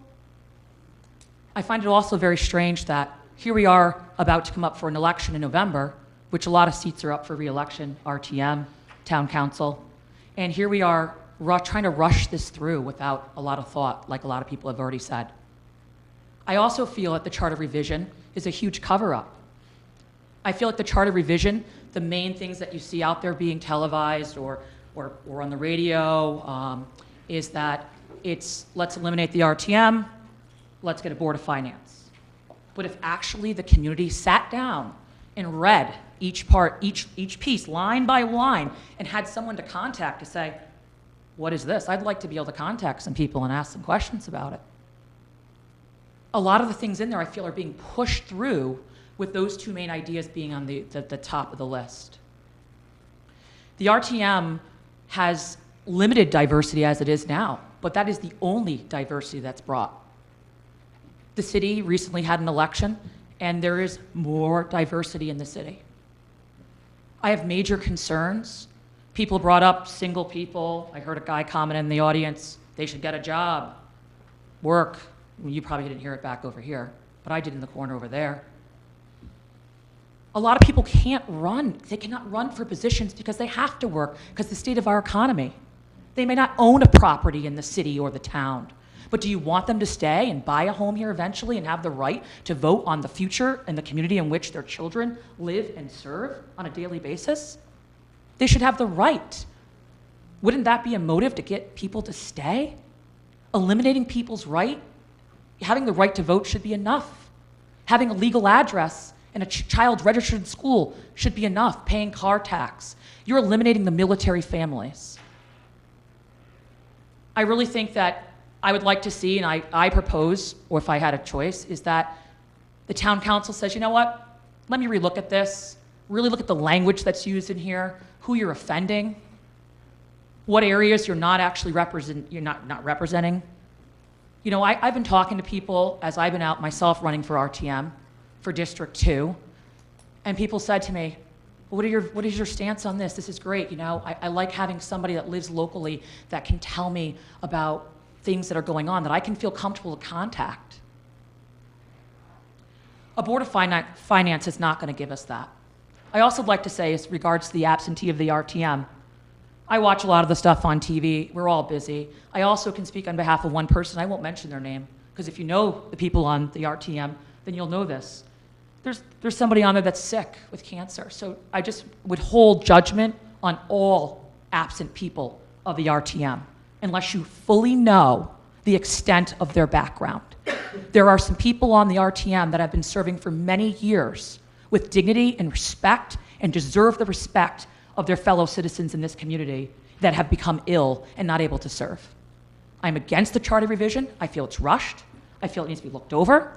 I have questions about how the people were elected to serve on this charter revision, and that's how I feel. I say vote no on the referendum against this bill. Thank you.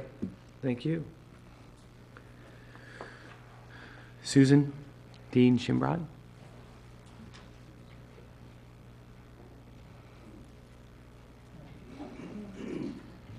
But people may want to speak. There may be others who want to speak. Hi. Susan Dean Shinbrot, 116 Dartmouth Drive in Mystic. I'm also on the RTM, and I represent the 5th District. I can never speak as eloquently as some of these people have tonight, but I do have to thank everyone from the Charter Revision Commission, but I also want to thank everyone because almost everyone in this room has served in public service voluntarily at some time or another. And Mr. Spillane, I believe you were our mayor at one time? Yeah, I remember going back to when I was a teenager. Sorry. I'm not against change. I'm really not. But I think this isn't as well thought out as it should be, and I'd like to have a little more thought put into some of the revisions. One of them is I take very personally, because I am the only person, as far as I know, on the RTM or the town council that's a Board of Ed employee. And I believe I have been the only person for the past 3 terms that I've been on the RTM. I recuse myself from every Board of Ed vote. I am not on any committee having to do with the Board of Ed. And I do take that personally. And I feel as though I'm being singled out. And I don't see the necessity of, unless we're going to keep all Board of Ed employees, whether they're employed by Groton or outside of the town, off the RTM and the town council. I'm not really sure where that's coming from, but that's my own thing to deal with. As far as comparable districts, Stonington, Clinton, Newtown, and Guilford are not comparable to Groton by size nor socioeconomics. I know within the education, we compare ourselves to Killingly, we compare ourselves to Middletown, to Putnam, Torrington, not these towns. I don't know what kind of forms of government they have. I happen to like the RTM. Maybe I'm biased because I'm on it, but I have learned so much about how this town works and have such an appreciation for where our money goes, because I never really understood. It was like, oh my gosh, I got to pay for that now? And then when you realize where it all goes, and to plow your roads, and the town transfer station, and Mrs. McCousher, who takes the brunt of everyone, you know, we have to spend our money on something. Money has to come from somewhere, and sometimes it hurts. But I like the form of government we have now. Do we need a little bit of tweaking? Maybe we do. Maybe we need to reduce the amount of RTM members. That might be something to think about. But I think we need to put the brakes on things and think about it for a little while longer and go back to the drawing board. Thank you. Thank you. Susan was the last person who was signed up. Would anybody else like to speak before we close this public hearing? Going one? Oh, I'm sorry, go ahead.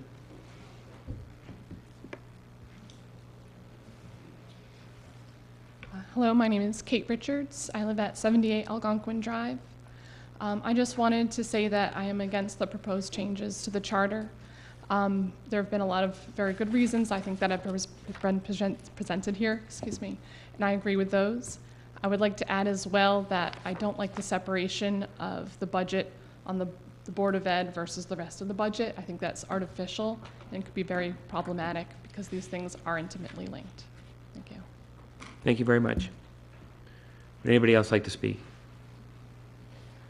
I have an email. Can I read it? Sure. Okay. All us counselors received, I believe, an email today from Jay Dempsey. He lives in the city, and I'm not sure the exact address. Dear Mayor and councilors, thank you for your volunteered service to the town of Groton. For tonight's meeting, I support the dissolution of the 45-member RTM and would much rather see a fiscally conservative finance board that will cut waste from our local government. I believe a 45-member RTM is much too large and unwilling to make the tough choices required to put Groton on a financially sound and sustainable path. I am for a budget referendum, taxation with representation. I also believe the GLP non-resident should be allowed to weigh in, just as the freemen and property owners can in the city of Groton on financial matters. You do not have to be a resident in the city to vote, just own $1,000 of taxable property. I support fiscal conservatives for the upcoming elections. I support combining and sharing services together with the city to find cost savings, jail, dispatch, police, public works, etc. Best regards, Jay Dempsey. Okay. Oh, I'm sorry, Juliet. Good evening. Thank you. Juliet Parker, 520F Shenecosset Road, Groton. I am a current RTM member, and I've spoken several times at public hearings. I am against the dissolution of RTM, and I'm against the budget referendum. If we're trying to save money, why are we sending stuff to referendum? 2, I had concerns about the Board of Finance being in charge and not having checks and balances. Who is checking behind them? If the town council has the RTM, it goes back and forth with the town manager, there's checks and balances. I have concerns. There is no representation, and I don't care what someone told me, that there will be equal representation for each district. You've said that before. It's not happening now.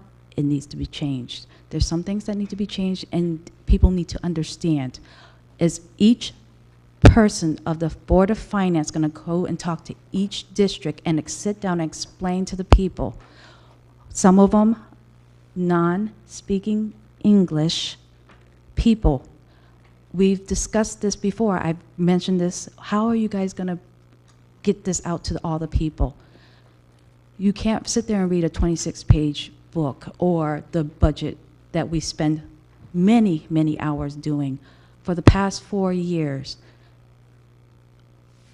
As a person who I believe I missed maybe 5 meetings, I have children at home.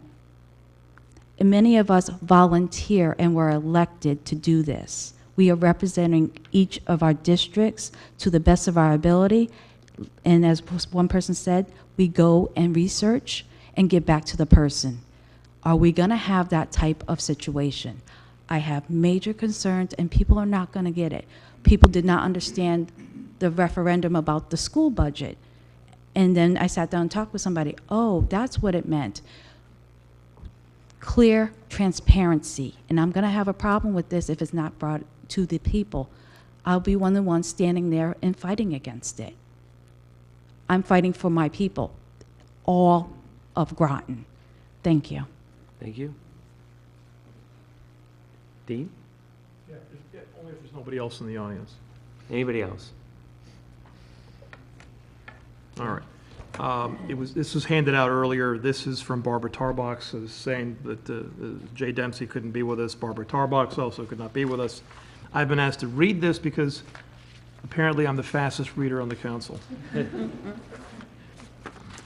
All right. This is from Barbara Tarbox, 74 Algonquin Drive, Mystic. I'm already faltering. To introduce myself, though I cannot attend in person, I was a town clerk for 24 years and staffed 3 charter revision commissions over the years. I do know the time and effort that is put in, and all by volunteers. First of all, I'd like to add, like the words added to the preamble, one community especially. I agree almost completely with the report authored by members Jane Dauphin and Jennifer White. Among other things, they reference the town of Vernon, which with 29,000 residents is the largest town with a budget referendum. In 1955, Groton changed its form of government because of the needs of its much larger population, which is now about 44,000, hardly similar to Vernon. They make many additional good points. I would also like to point out that there are many references to Stonington as form of government and its experience with referenda. As member Bob Frank pointed out, Stonington has had a budget referendum every year for the past 9, and only once did it need to go to a second referendum. What this tells me is that since the referenda passed the first time, then the officials in Stonington got it right the first time. If anything, that argues that referenda are not needed. As a former member of the RTM for 10 years and as its moderator for 4 years, I have a certain fondness for the representation and diversity of its members. Patrice Granatowski and Darcy Parazzati seem to agree that this is the best way to see that each area of town, whether it be Noank or the city or Center Groton, etc., is represented for its particular needs. You will get little of that diversity with 7 members of a Board of Finance elected at large. Minority representation will now be required for both the Town Council and the Board of Finance. As I'm sure you know, Groton was accepted for minority representation for the council by a special act of the state legislature because the RTM has minority representation. That would no longer be the case if the RTM is eliminated. I'm not sure I agree with the 4-year staggered terms for both the Board of Finance and Council, but if it works for the BOE, Board of Education, then maybe it'll work for them also. I do disagree with term limits. They're easy to get around, or these are easy to get around and don't serve any useful purpose. The political parties make the nominations, and if they feel someone has served too long, then they can nominate others. We all know how difficult it is to find candidates willing to put in the hours that are required as it is. I also disagree with the prohibition on employees of the town and Board of Education from serving. The town can use all the expertise it can get, and there is no ethical conflict unless they vote on an issue that only affects themselves individually and not as a member of the group. I feel that this is discriminatory. A lot of time was apparently put into logistics for the formulation of the budget aspect of this revision, but the roles of the staff and all the elected officials seem to need a flow chart to help us understand what happens when. Please devise a flow chart before you approve this revision. And there is a second page. She gets her 5 minutes. The chair of the Board of Finance will be an ex officio member of the council. I'm wondering if there will be an ex officio member of the council to the Board of Finance. Section 5.2 deals primarily with the mayor, but, quote, "The council shall issue an annual town report," unquote. That is an odd place to put that requirement, and we all know the town manager will be putting it together anyway. But now with the addition of the council's editorial approval, but I should say not, I suppose, I suggest putting it back where it was originally or eliminating it altogether. It seems redundant. Is there a definition of, quote, "quantitative budget guidance"? Does the Board of Finance have any input into bonding ordinances? There is much mention of the town council's goals from soon after the newly elected council takes office to an analysis in the budget and perhaps in the annual report. In my experience, this is meaningless and a waste of time. I have seen a lot of angst over formulation of goals and little attention paid afterwards. Section 8.2.1, Town Attorney, I suggest adding the word so that it reads, quote, "who shall serve until their successor is appointed," close quote. Section 9.4.5, members of the Board of Education are subject only to the state, and I don't believe that the charter can mandate their participation in the town council's budget planning sessions. They already have an overwhelming meeting commitments. You have prior experience with working with the Board of Education on the budget. Sections 9.8.3 and 4, references made to the town manager such as his, her, specifying how the budget corresponds to the council's established goals. I don't believe that that is the town manager's job. In other places in the revisions, I believe that there's an attempt to micromanage the manager instead of letting him or her do their professional job. Section 9.12.1 sets the date for the first budget referendum. I would like to know if provision will be made for absentee ballots, and if there is general understanding of the procedures to be followed concerning referenda held with less than 21 days' notice, such as no ballots by mail. The state statutes should have been referenced, and 3 days' notice in the newspaper for a referendum. Seriously, 3 days' notice? Question mark. I agree with comments made regarding the time constraints for issuing tax bills. With unlimited referenda possible, though not probable, it will be costly for the town, mess up banks who hold taxes in escrow, and cause great confusion, especially if second tax bills have to be issued in December. Last paragraph. The budget procedures in this revision are convoluted and confusing. Many procedures seem to be the type that are adopted in a procedures manual for a finance department.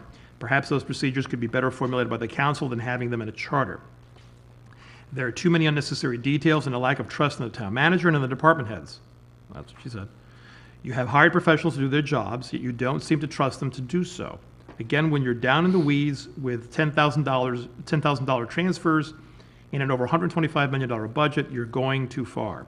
For that matter, requiring a bond ordinance referendum for $750,000 is incredibly out of date. Thank you for your consideration of my comments. Barbara Tarbox. Thank you. Anybody else? And that will close this public hearing. And we will move on to receipt of citizens' petitions, comments, and concerns. Oh, and thank you all. We're going to take for a coming out. 5-minute recess. 5 minutes.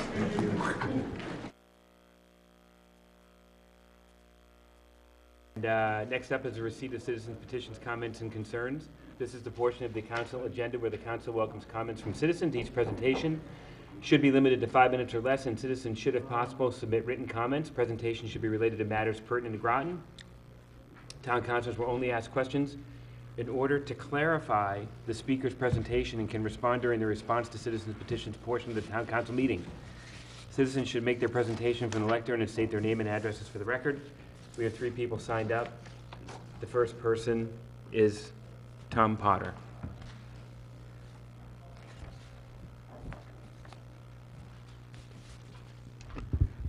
Thomas Potter, 154 Walker Hill Road in Groton. Good evening, members of Town Council, Town Clerk, and Town Manager. If you're in the real estate business, it's all about location, location, location. If you're making a presentation to the Town Council, especially tonight, it's all about timing. I guess I'm speaker number 36, if I count it correctly. My subject is not, let's say, predetermined. It's continually wasting taxpayers' money is bad business. It seems to fit with a few things that were going on tonight. Early last November, a town official stated in writing that he would meet with me at any time to discuss some questions I had about a selection process for a contract award and a written report that was not responsive to the town's request. This matter involved the expenditure of at least $208,000. You've heard that number from me before earlier this year, and I talked about some problems that I had found concerning activities within the town. Last December, the town council killed the 7.5 years of work on a proposed code of ethics. At that time, several town's councilors indicated they could not see why the town needed one. The town attorney spent at least $5,700 of taxpayers' money to review a draft of the code of ethics. I guess with a current budget of $130 million, that's peanuts, pocket change. That might be true if that was the only situation that I'm aware of that needs somebody's attention. And if he can't do it before the Ethics Commission, somebody's got to address it. Anyway, last April, I sent a very detailed email to this same town official I had previously mentioned, with copies to the town mayor, the town clerk, and a member of the town RTM. I also asked that same town official to indicate some dates and times when he would be available to meet with the four of us, because I was not going to meet with him by myself for reasons that should be quite obvious. In June, I sent a quick follow-up email to the town official. Except for the response last November, I had not heard from him. He did not respond to my June follow-up. Today, I sent another follow-up email to the town official reminding him of his commitment last November. I received a quick reply stating that he could see no need to meet at this time or in the future on this matter. Oh, well, it's just money. And the town of Groton has an abundant supply of it in the form of persons who just love to pay property taxes. So it's back to business as usual. Town elections are a month away. I'd like to hear tonight from the members of the town council on where they currently stand on the pressing need for a code of ethics and an ethics commission for the town of Groton. You know, the city of Groton has a code of ethics and an ethics commission. And their written policy and the procedures to implement it total 7 pages. 7 simple pages. I wonder if somebody ought to get a copy of that and take a look at it and see if it couldn't be, modified, amended, adjusted, corrected, and implemented as possibly a guide to be used by the town of Groton. I believe the draft of the Code of Ethics that was presented to this council many years ago was 24 pages in length, if I recall. That was just a draft of the procedure, or the policy. That didn't include procedures. And I would also request that the town council schedule a special meeting to address the matter I mentioned very briefly in the first paragraph of this statement tonight. As you know, the Groton Town Charter gives the town council specific powers to investigate matters such as this. Please respond to my concerns about a code of ethics during the next segment of the agenda. Thank you very much for your time. Thank you, Mr. Potter. Next person up is Amy Gresham? No? Maybe she signed up on the wrong one?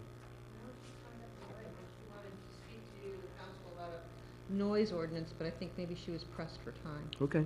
Will we invite her to come back next meeting? William Munson?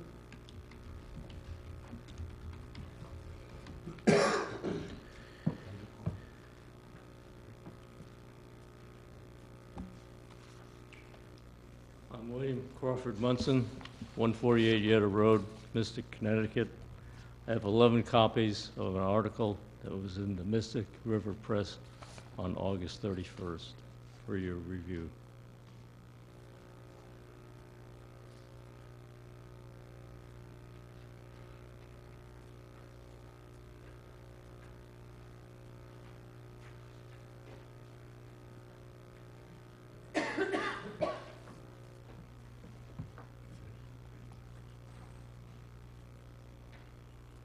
Okay. Thank you, Mr. Munson.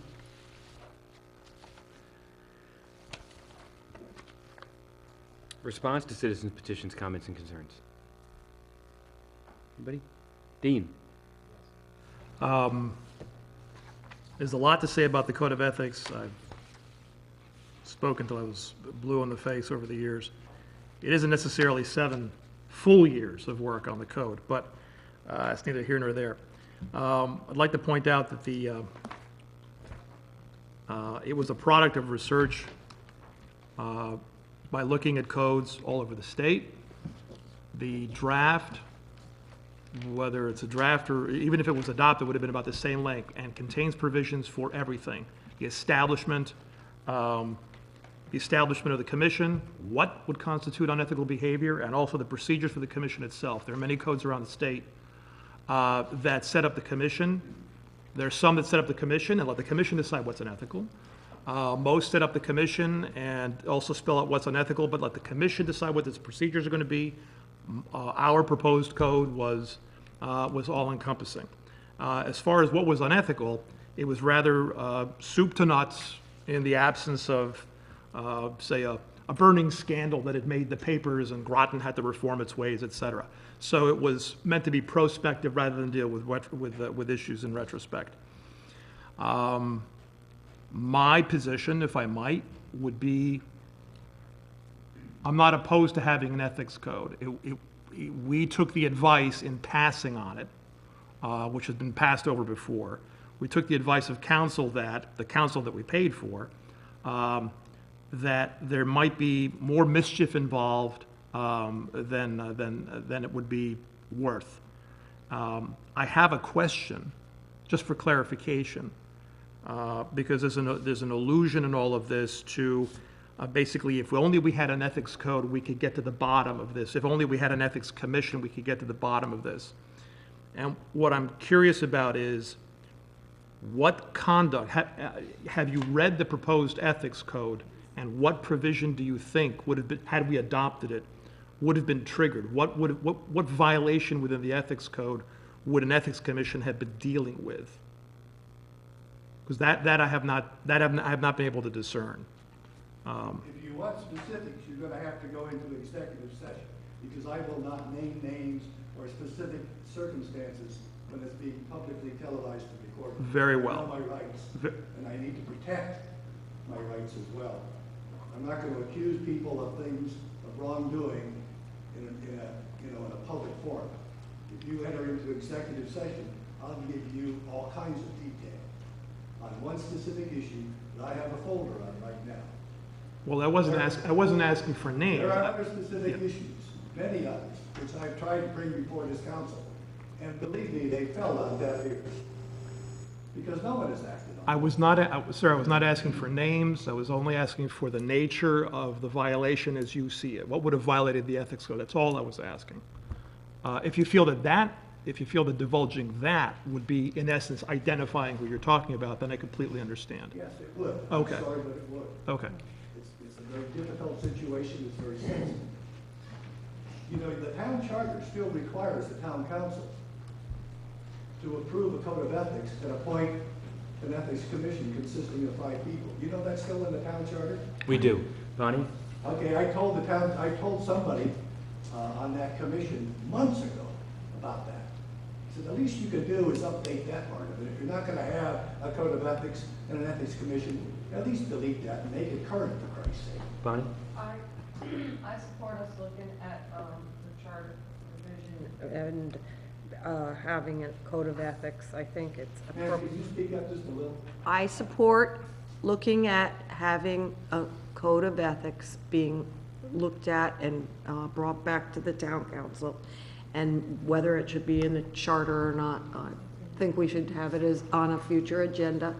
And as far as Mr. Potter's issue, I think we should put it on the calendar for a future meeting. And, Well, John? I was going to mention that at the last council meeting, a referral was created to bring back up the Ethics Commission, so that's actually going to be in the works. I just want to say, it's in the town charter. I made sure it was put in on the 2009 charter. It was put in, the Ethics Commission. But it was never appointed. No one was ever appointed to the Ethics Commission. Dean? Yeah, I just want to clarify something. I've neglected to mention it before. The issue of the utility of the code, the proposed code, was not a choice of code or no protections whatsoever. To begin with, the code, by its own language, was never intended to contradict any disciplinary provisions contained in an existing contract with any employee or in a collective bargaining agreement. It would not reach the subdivisions of the town, could not deal with the city, in my opinion, could not deal with the fire districts, would have dealt with the Board of Education.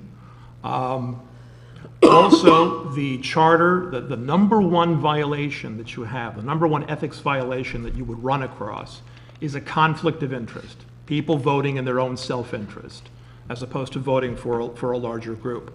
And the charter already contains a provision like that.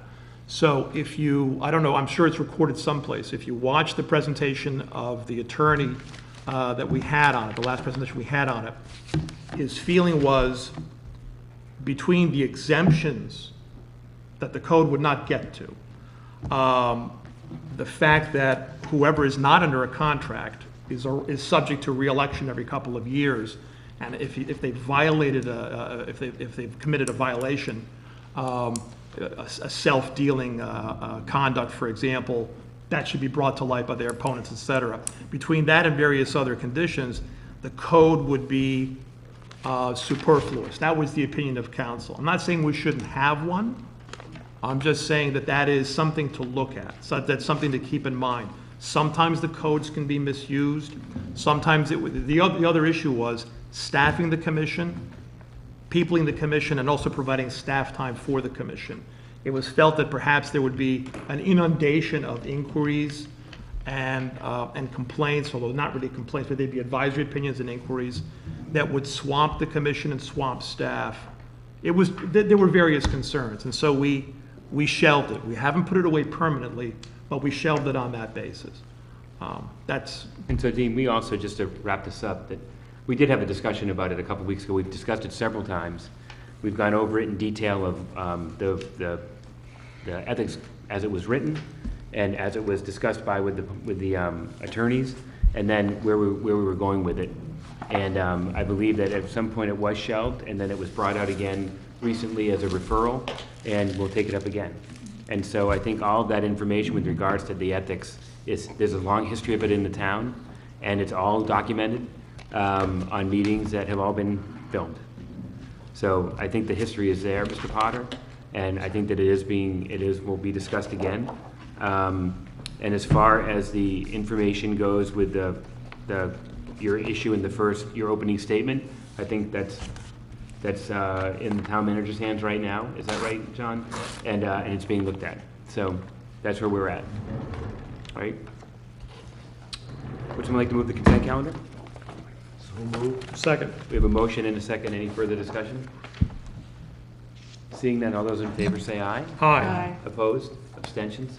That passes 7-0. And boy, it feels like it's not even winter yet, but the number of people donating to the energy assistance program is quite enlightening and makes you feel warm inside.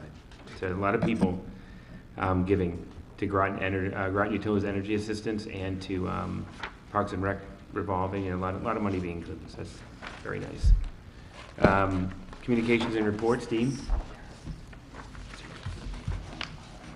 Oh, I'm sorry. Yeah, it's okay. Dealing here. Last thing I can report is we had a meeting of the Cable Advisory Council, Cable Solution Advisory Council, which I chair last week. Also on Sunday, I volunteered once again to be the Reverend Increase Killjoy, and was taken captive by a rather nasty crew of pirates. And was ransomed off. I'm not sure of the amount that was raised. There were donations made, ransom paid to help the Terra Brodeur Cancer Research Foundation. I'm not sure of the figure yet, but I did see rather large piles of cash, so that's a good thing. And it was a beautiful day for the pirate invasion, if you're going to have one. And they did not in the end burn the town down, though I did hear the siren fly by. Thank you. Karen? I have nothing to report. Deb? I have nothing to report. Harry? The only thing that I have to report is Councilor Antipas did a fine job representing us at a press conference here recently, this last week. You didn't mention that. Thank you for doing that. I was there also. I'll second that. Thank you. Thanks, Harry. Thanks, Dean. I'd rather forget it. Nothing to report. Connie? Nothing you report. I've been doing a few meetings, met with the town manager, gone to COG, done a few other things, and I'm sure that I don't recall, but I know I did. Mr. Munson, did you want to, I know you, what? I had an article limited, so we keep a copy. Okay. And I'm gathering that your point with the article is Stonington's fund balance? Yes. Compared to what Groton's is? Yes. Okay. All right, thank you. I think it's $16.4 million. Yes. Balance, unallocated funds. Yeah. Okay, thank you very much. Clerk has represented town meeting. Thank you, Mr. Mayor. The RTM will be meeting next week, October 11th at 7:30 p.m. at the Groton Senior Center. Great. Clerk of the Council? Okay, so I have a couple things to point on. As of October 1st, Public Act 1754, that will require that minors 16 and 17 years old must have a probate court judge of their jurisdiction in which the minor resides approve issuance of a marriage license to the minor. That changes. It used to be that the parents of anyone under the age of 18, so as young as you imagine, parents could, but no longer. It's only going to be a judge of probate, and so the marriage licenses will be changed on the back. That's where the consent form is. Okay, that's one thing, and then the other thing is absentee ballots will be available this Friday, October 6th. Law is the 7th, but it's a Saturday, so we do it the 6th. That's for the November 7th election. It's municipal offices that are being on the ballot. We have town council, town clerk, board of education, and representative town meeting. You can find, if you find yourself unable to go to the polls on election day during the voting hours, you may apply for an absentee ballot. Applications are available through the Secretary of State's office or the town clerk's office. You can download one at their website or our website, sots.ct.gov is hers. The Clerks Associations has been lobbying legislation for many years to attempt increases for fees. We've hoped to put this on the end of the spending bill that the governor eventually will pass. This will increase, like the liquor license that hasn't been moved since 1957 from $2 to $20. I mean, it's really pretty incredible. A couple of other things, not huge changes, but it's revenues that will directly affect our town. So it's, except the marriage license, that's split with the state. But these are all revenues the rest of them are all revenues that go to the town coffers. So. Okay, thank you. That's it. Town manager? A reminder that the AOPA flying event at the airport's this Friday and Saturday. I don't know if they're still looking for volunteers, but there was a need for that prior. As a reminder, we're doing quite a bit through Public Works for outfitting them and helping with the event. Item of note, the ambulance, Groton ambulance roof repair began today. Several people have been asking me about that lately, so that did start today. Took a while. Several people who bid had dropped back out, so that's what delayed the process a bit. Reminder that, or note that at Grasso Tech, they're collecting supplies for relief for victims of Hurricane Maria for Puerto Rico. They're collecting those through this Friday, a variety of items. You can look through our weekly report to see what all items they're collecting. And Representative Conley called me a couple hours ago, asked that I give you a quick update on what was going on today. So just really fast, the House was called into session today with the intent to discuss the budget veto override. Both the minority and majority leaders spoke, but no one made a motion. You have to have voted yes in the original budget to make a motion to override. They have discussed taking revenues that are in both the Republican and Democrat plans and creating a temporary budget to provide some relief to the towns. So that's apparently what they're working on. So she asked me to pass that along. Thank you. So that's all I have. Is it possible that you could just comment? I know that you sent the councilors information about the cut in the amount of ECS funding. We received the first grant payment. And Right. And can you just maybe be helpful to put that information out there and let people know how much reduced money we're getting because of the no budget. Do you mind if I look it up again? I'm sorry to put you on the spot, but sorry, I just did, you have to re-look that up. my phone died. I was going to read it off, but Okay, the first, right down, we've been reduced to 7.5 million right now for the ECS for the year. We received the first 25% of that being 1.8 million. That compares to 6.3 million for the same period last. so we went last from year. 7.5 to Well, 6.3 for this time period last year for this first October payment, and it went down to 1.8. So that, but the 6.3 translates into like 25.2 total, right? And we're down to 7.5. We're down to 7.5, Right. so it's an $18 million cut Right. from the state because of the no budget. Correct. And so that's right. That's the reduction. And right now we have enough money to get us through. Was it June? If we used, well, to June, if we used all fund balance, we had a meeting with Moody's, had asked for our bond rating agency, asked for a meeting, and we're also being asked by the other two agencies now likely to be coming up for a meeting. But they're concerned about what's going on in Connecticut. They want to know how cash flows are for the different towns. And you know, if you get downgraded in your credit rating, of course, that ends up costing the town money for bonding. But Cindy Landry, the finance director, did a great job putting together a cash flow spreadsheet. If you know, worst comes worst, we spent everything we had, how long could we make it? Which I'm not advocating spending everything we have, but you could make it through May, essentially. So getting into June. So thank you. There's not immediate, you know, just like to see something happen soon. Yes. Well, I think everybody wants to see something happen, and I would suggest calling your state legislators and senators to help them. Yes, Steve?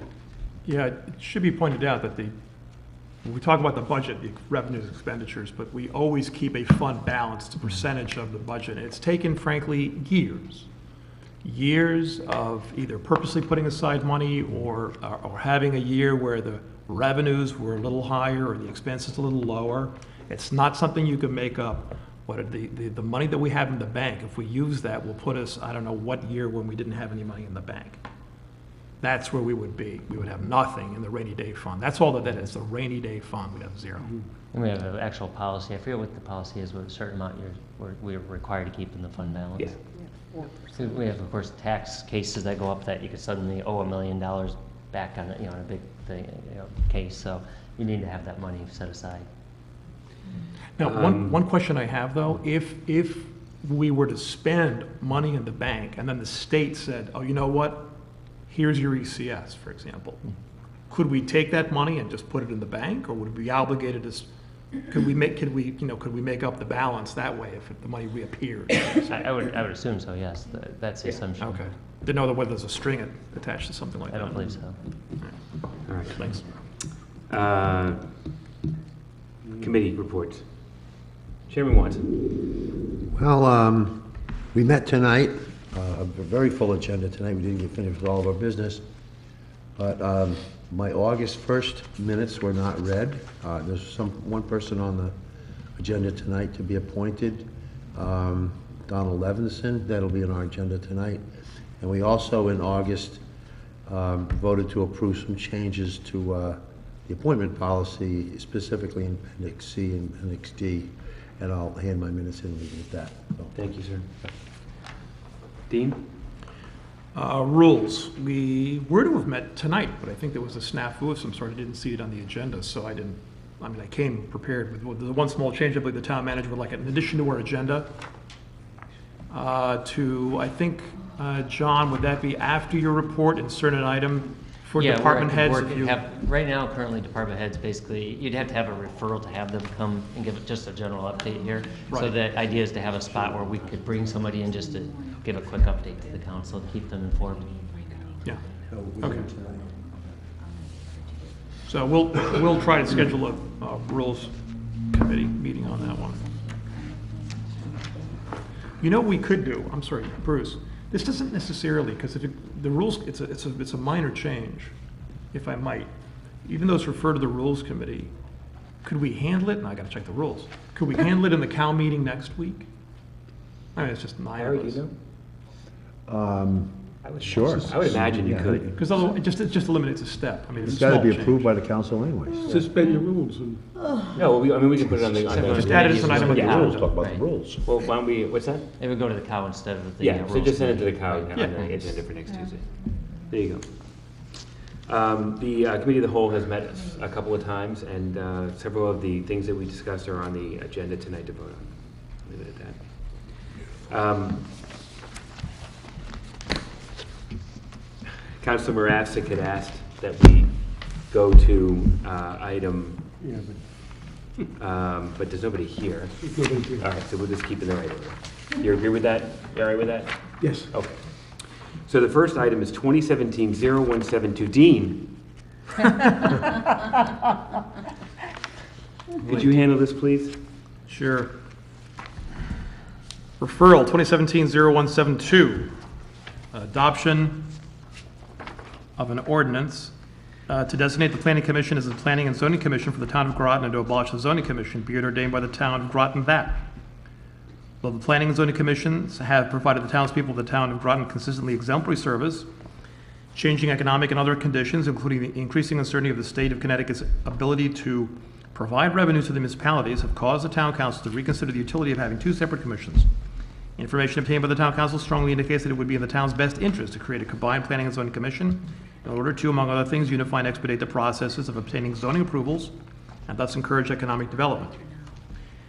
2, pursuant to Connecticut General Statute Section 8-4A, the Planning Commission is hereby designated as the Planning and Zoning Commission for the town of Groton, and said Planning and Zoning Commission shall have all powers granted to planning commissions, zoning commissions, and planning and zoning commissions by the laws of the state of Connecticut, including without limitation the powers granted planning and zoning commissions by chapters 124 and 126 of the Connecticut General Statutes. 3, the Planning and Zoning Commission shall consist of 7 regular members and 3 alternates, all of whom shall serve 5-year terms, and each of whom shall be a resident elector of the town and appointed by a majority vote of the town council. The present terms of office of the 5 regular and 3 alternate members of the Planning Commission, including any currently vacant seats, shall continue until their current expiration date.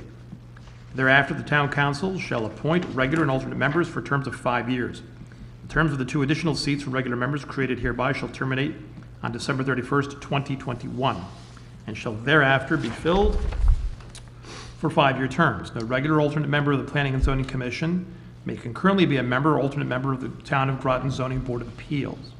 4, alternate members shall have all the powers and duties conferred on alternate members of a Planning and Zoning Commission by the general statutes. Alternates shall be designated to act according to a regular rotation process so as to assure to the extent practicable equal participation by each in the affairs of the Planning and Zoning Commission. 5, the town council shall by majority vote fill all vacancies of the regular and alternate members of the Planning and Zoning Commission for the unexpired portion of any term. 6, the zoning commission is abolished and shall cease to exist. 7, this ordinance shall be effective 45 days after enactment by the council unless vetoed by the RTM. I so move. Second. We have a motion and a second. It's a roll call vote. Okay. Betsy, is this a roll call vote? Ordinance 30, and we need a bunch of you to support it. Okay. I have a couple of questions before we, does anybody else have any? Dean? Yeah, I move to amend the language in paragraph 1 where it says, increasing uncertainty of the state of Connecticut's ability to provide revenues. I'd like to change the word provide to return tax, so that it reads ability to return tax revenues, because frankly, that's where the money comes from. It's not a gift from the state, it's our money. I'll second that. Ability to return, get rid of provide? Instead of provide, it would say return tax. Okay. I think that with that change, it reads okay. Tax revenues? Ability to return tax revenues to the municipalities, Gotcha. yeah. That's Antipas. Anybody second that? Yes, I did. Wait a second. But, Harry, is that? Well, I don't, Yeah. will we vote on a proposed amendment and then by Then roll vote. call vote and then? Correct. And then roll call vote for the, But the amendment you can vote is okay, that Regular. would make sense to me. I've never seen this happen before. Is that it, Dean? Yeah, that's fine.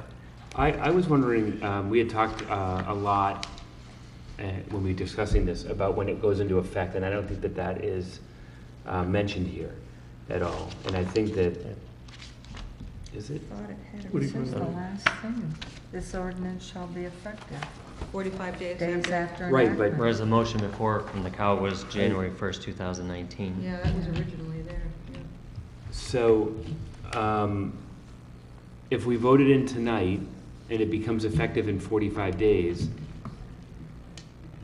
Unless it's vetoed by the RTM. hold on, does that mean that, because the discussion that we had with John Reiner was that we were gonna wait until the zoning regs were done. Right, they're working on that. You gave them to January 1st, 2019. Right. And I thought that we were talking about pushing to July of 2018. Right. I thought he started with July of 19 and then it got pushed up to July. Okay.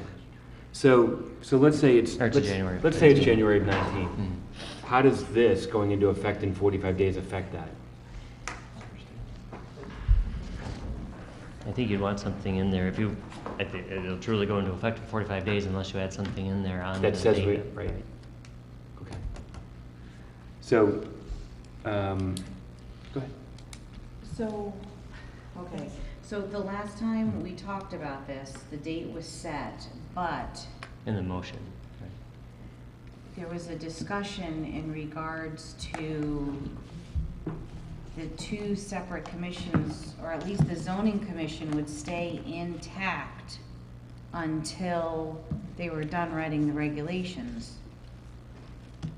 So I don't know how you do both at the same time. How would you do both? Dean?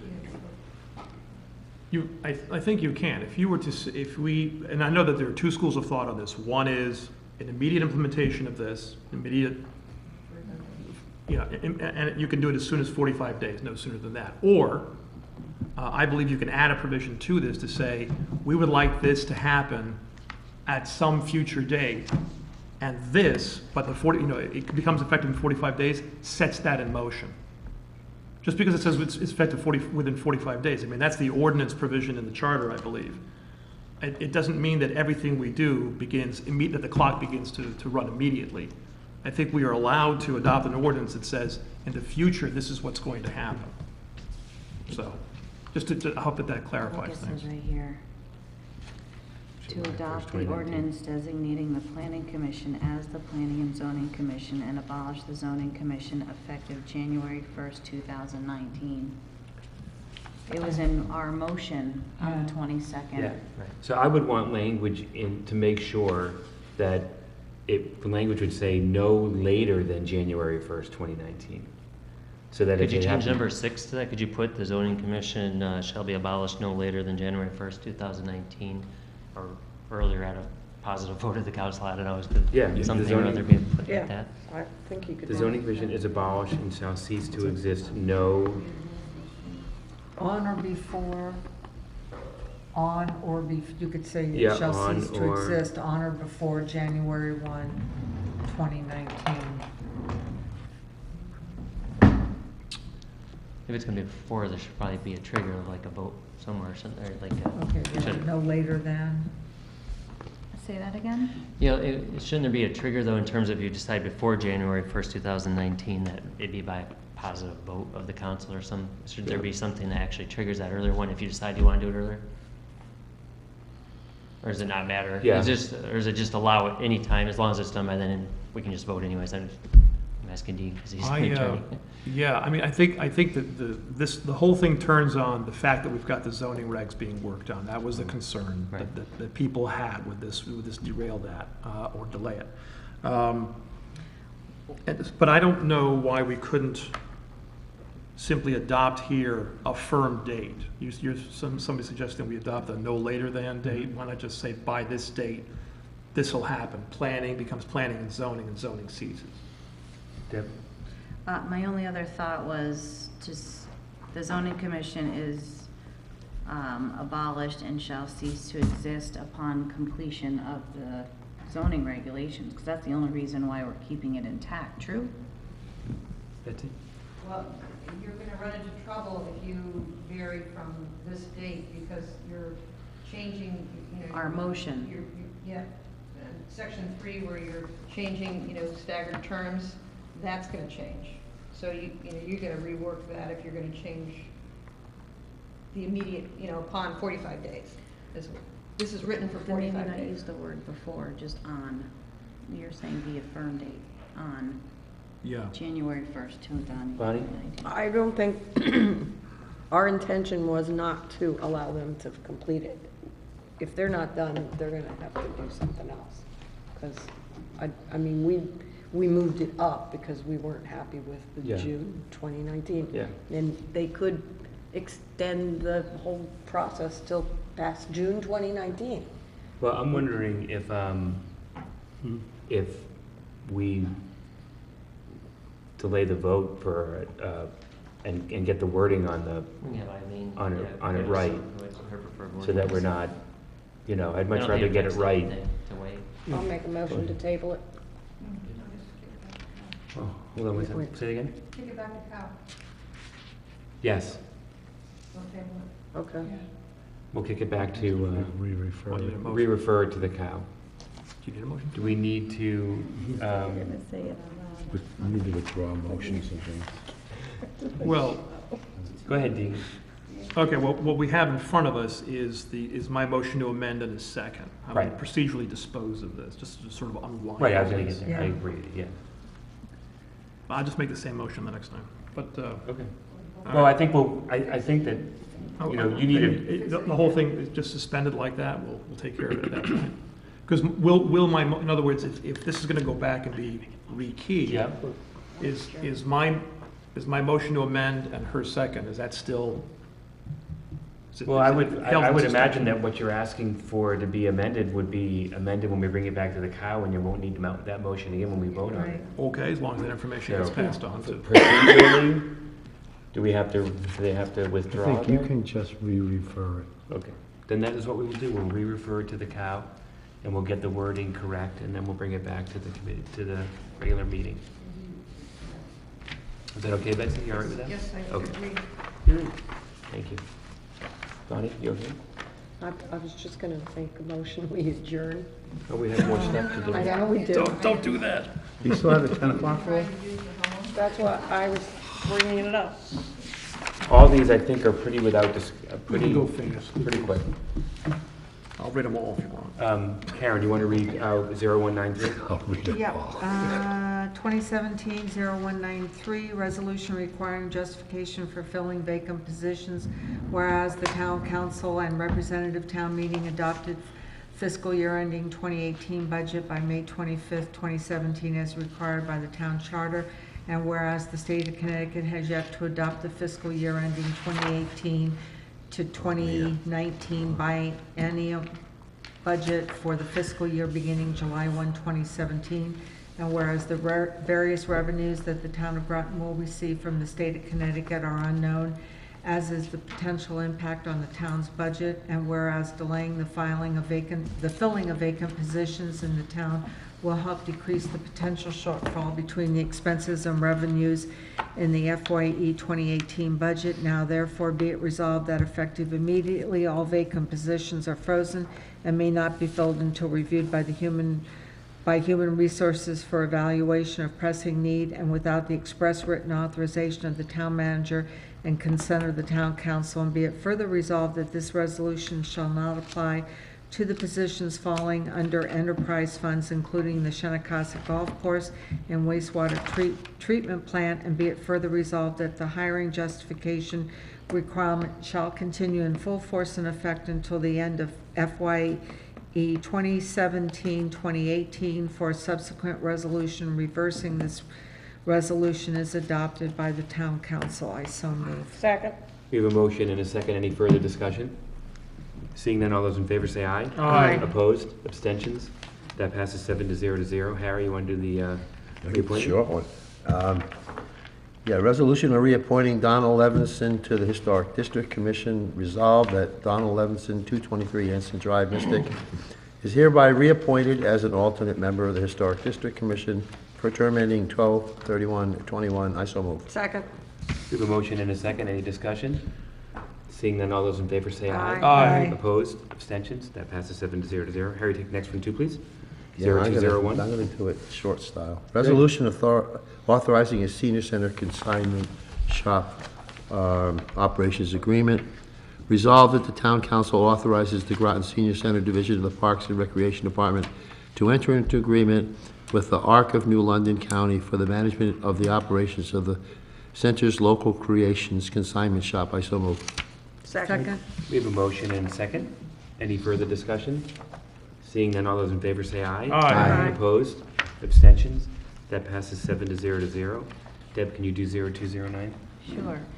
Resolution for FYE 2018 general contingency transfers, whereas the town charter provides contingency transfers during the year, whereas the FYE 2018 budget deliberations, only the labor agreements for the CILU telecommunicators employees have been settled and those wage increases included in a department FYE 2018 budget, whereas during FYE 2018 budget deliberations, labor agreements, pay plans were not known and were not included in department's budget for the remaining employee groups: CILU clerical, United Steelworkers, Parks, Public Works, Police, AFSCME, supervisors, and non-union, whereas wage increases for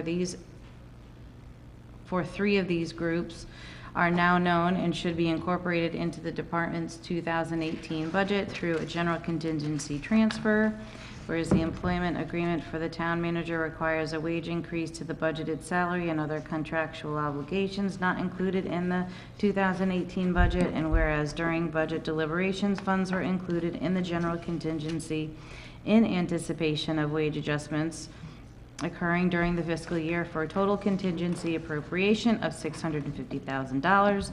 Now therefore be it resolved that $298,123 is transferred from the general fund contingency function to the following general fund department functions and refer to the RTM 653 for approval.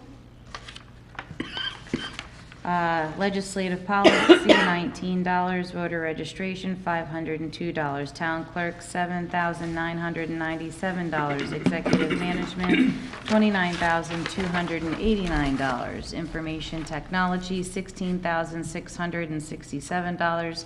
Human resources, $13,315. Finance, $41,818.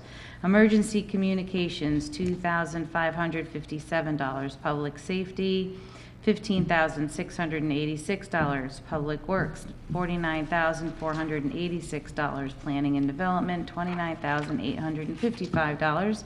Human services, $20,334. Library, $44,549. Parks and Recreation, $26,049. So moved. Second. We have a motion and a second. Any discussion? All those in favor say aye. Aye. Opposed? Abstentions? That passes 7 to 0. Bonnie, can you do 0210? Resolution approving an easement at the Fort Hill Road in the vicinity of Newtown Road for the Connecticut Department of Transportation, whereas Connecticut DOT has requested a 224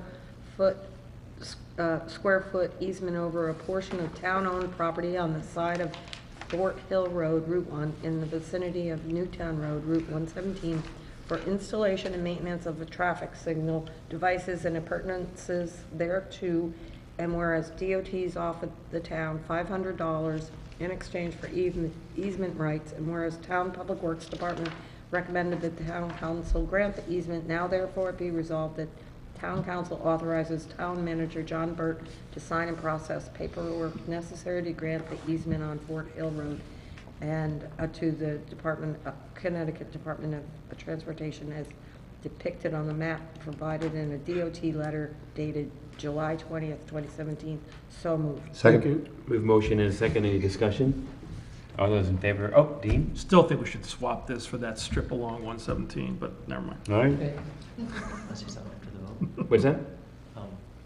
Just to let you know, I've approached the idea of getting, they need this now, but the idea of that strip, I approached the state. The kickoff is a letter basically from the town council, so I need to prepare something and then have you guys approve it, and then we'll send it on to the Department of Transportation. But I have had some conversations with the state on that process. You're a marvel, thank you.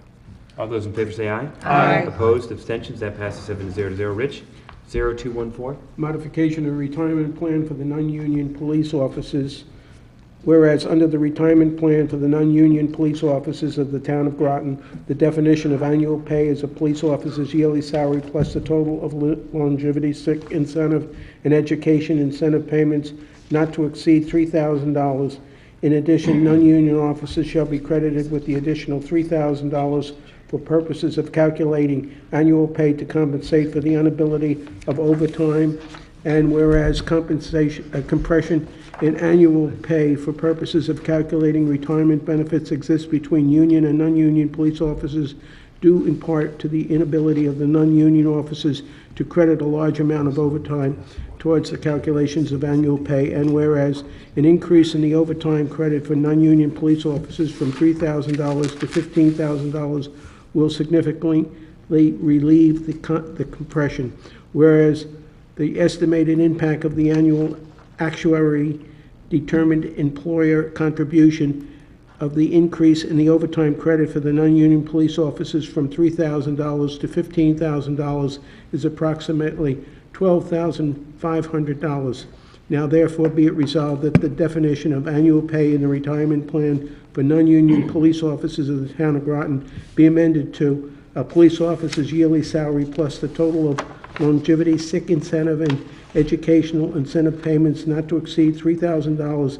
In addition, non-union officers shall be credited with the additional $15,000 for purposes of calculating annual pay to compensate for the inability of overtime. I so move. Second.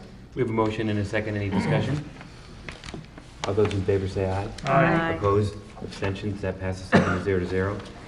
2017-0219, modification of Noank School Public Gardens Task Force resolution modifying the guiding document established for the Noank School Public Gardens Task Force. Whereas in resolution number 2014-0198, the Town Council established the Noank School Public Gardens Task Force in accordance with a guiding document dated October 21st, 2014. And whereas the Noank School Public Gardens Task Force has requested a modification of the guiding document to allow activities that address three primary initiatives: recreation, education, donation. And whereas the task force requested 4 years to complete their work plan, now therefore be it resolved that the guiding document for the Noank School Public Gardens Task Force approved by the Town Council in Resolution 2014-0198 is hereby rescinded and replaced with the Noank School Public Gardens Task Force guiding document dated October 3rd, 2017. Attached. I so move. Second. We have a motion and a second. Bonnie? I did vote for this, and I had a conversation with Bob Frank, and he has also contacted the town manager. And there are some, with the plans that they proposed, even though we thought that they looked great, there's serious zoning changes that need to be made. And I would like to refer this to the CAL and talk about it again, because I don't think we should give them 4 years until they get together with the zoning. In Noank is not exactly the easiest to get approved, because we're locking them into 4 years, and half of the things on their list may not be able to be done. Because of zoning? Yes. Okay. So I'd like them to meet with zoning, and I don't know if we bring it Anybody back have any in, or thoughts? we wait Dean? until the cow to talk about it. I don't know what the procedure So is. is it two things? One, are we talking about, no, I'll leave it to one thing. We're talking about Noank zoning, that district? Mm-hmm. I would view that as an internal matter, almost. I mean, I know the Noank Gardens is it's labeled Noank, it's really a town affair, but quite a lot of the support for that garden comes from that area. That's also their zoning commission, and I'm inclined to not get involved so much, but. We have to get involved. Well, If what they're proposing isn't going to be approved, we shouldn't be giving them 4 years to do it. But in the agreement, it says a task force shall ensure that all applicable laws are complied with related to the public gardens and recreational activities at the site, including but not limited to Noank zoning laws. I just think that, I don't think that they've talked to them. I'd like us to pursue it and see what was done. And I would like to reduce the 4 years to 2 years. Well, I mean, we have a motion and a second. And if there's a desire to, if it gets defeated, then we could refer it back. If that's the case, I'm gonna vote for it, so I can bring it back up. Just Yeah, letting you know. No, I hear you. Does anybody else have any? Yeah. Karen? And then Harry? They asked for a 4-year agreement, and it's incumbent on them to get the necessary zoning approvals. If they can't obtain those, then I would think that they would modify their plans to adjust for things that they may not be able to do, but I don't know that it necessarily would prohibit us from giving them the 4-year agreement that we said we would. So I guess I'm kind of with Bruce on giving them the 4 years and letting them work out what they can and can't do based on what Noank zoning will allow them to do. Harry and then Deb. I guess I'm pretty much on the same page with what Karen said. It's also getting pretty late, and my mind isn't working as well as it should earlier in the night. So, I mean, they have to go an annual report instead of what I got rated here. Is that right? That's right. You know what I mean? If they're not meeting up to what we agreed to, we can change it. So I was not here for this last discussion with them. So I just have one question because wait, where did it go? Hold on.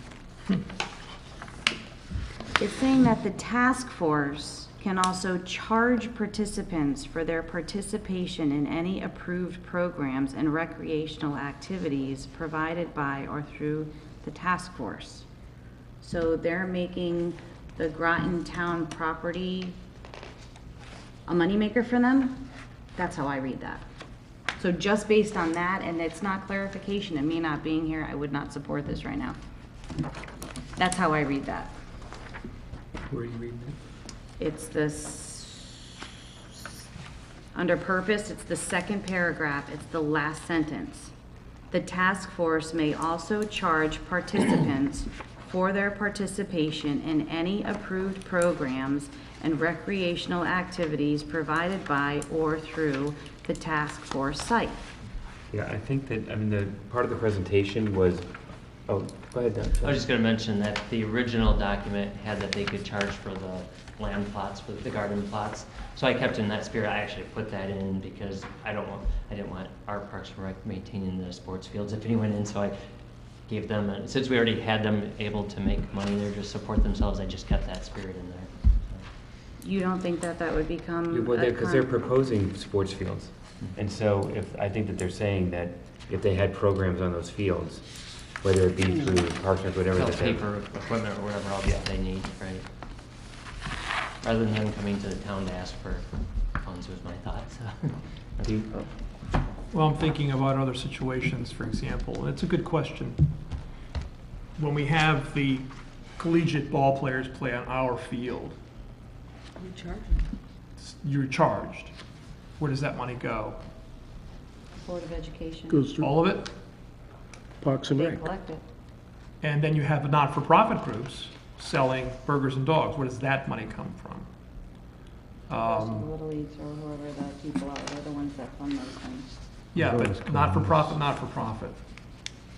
This is not Monsanto, for example. So maybe does that change anything?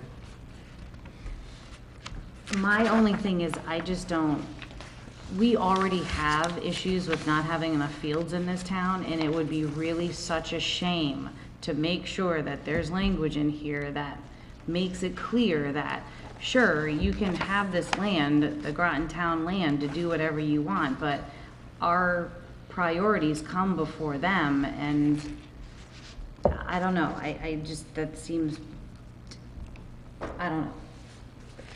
I'm just putting it out there for food for thought, and it is 10:25 at night. So I'm just, John? And just to protect us, one thing I put in there is Parks and Recreation shall have no obligation to participate in any program at the site or to contribute any portion of its budget or staff towards the site or activities thereon, just to make it clear that, right now we provide water and general mowing. I didn't, you know, they're so short-staffed as it is in Parks and Rec, I didn't want to add more duties on. And I think John is the one who put that in, so I don't think it was their spirit of, I think that John was putting in protective language for us. This is parole permitting people. Crappy job that they don't have, so. But we have a motion and a second. If there's no further discussion, all those in favor of approving, modifying the guiding document established for the Noank School Public Gardens, raise your hand. Opposed? So that passes 6 to 1 to 0.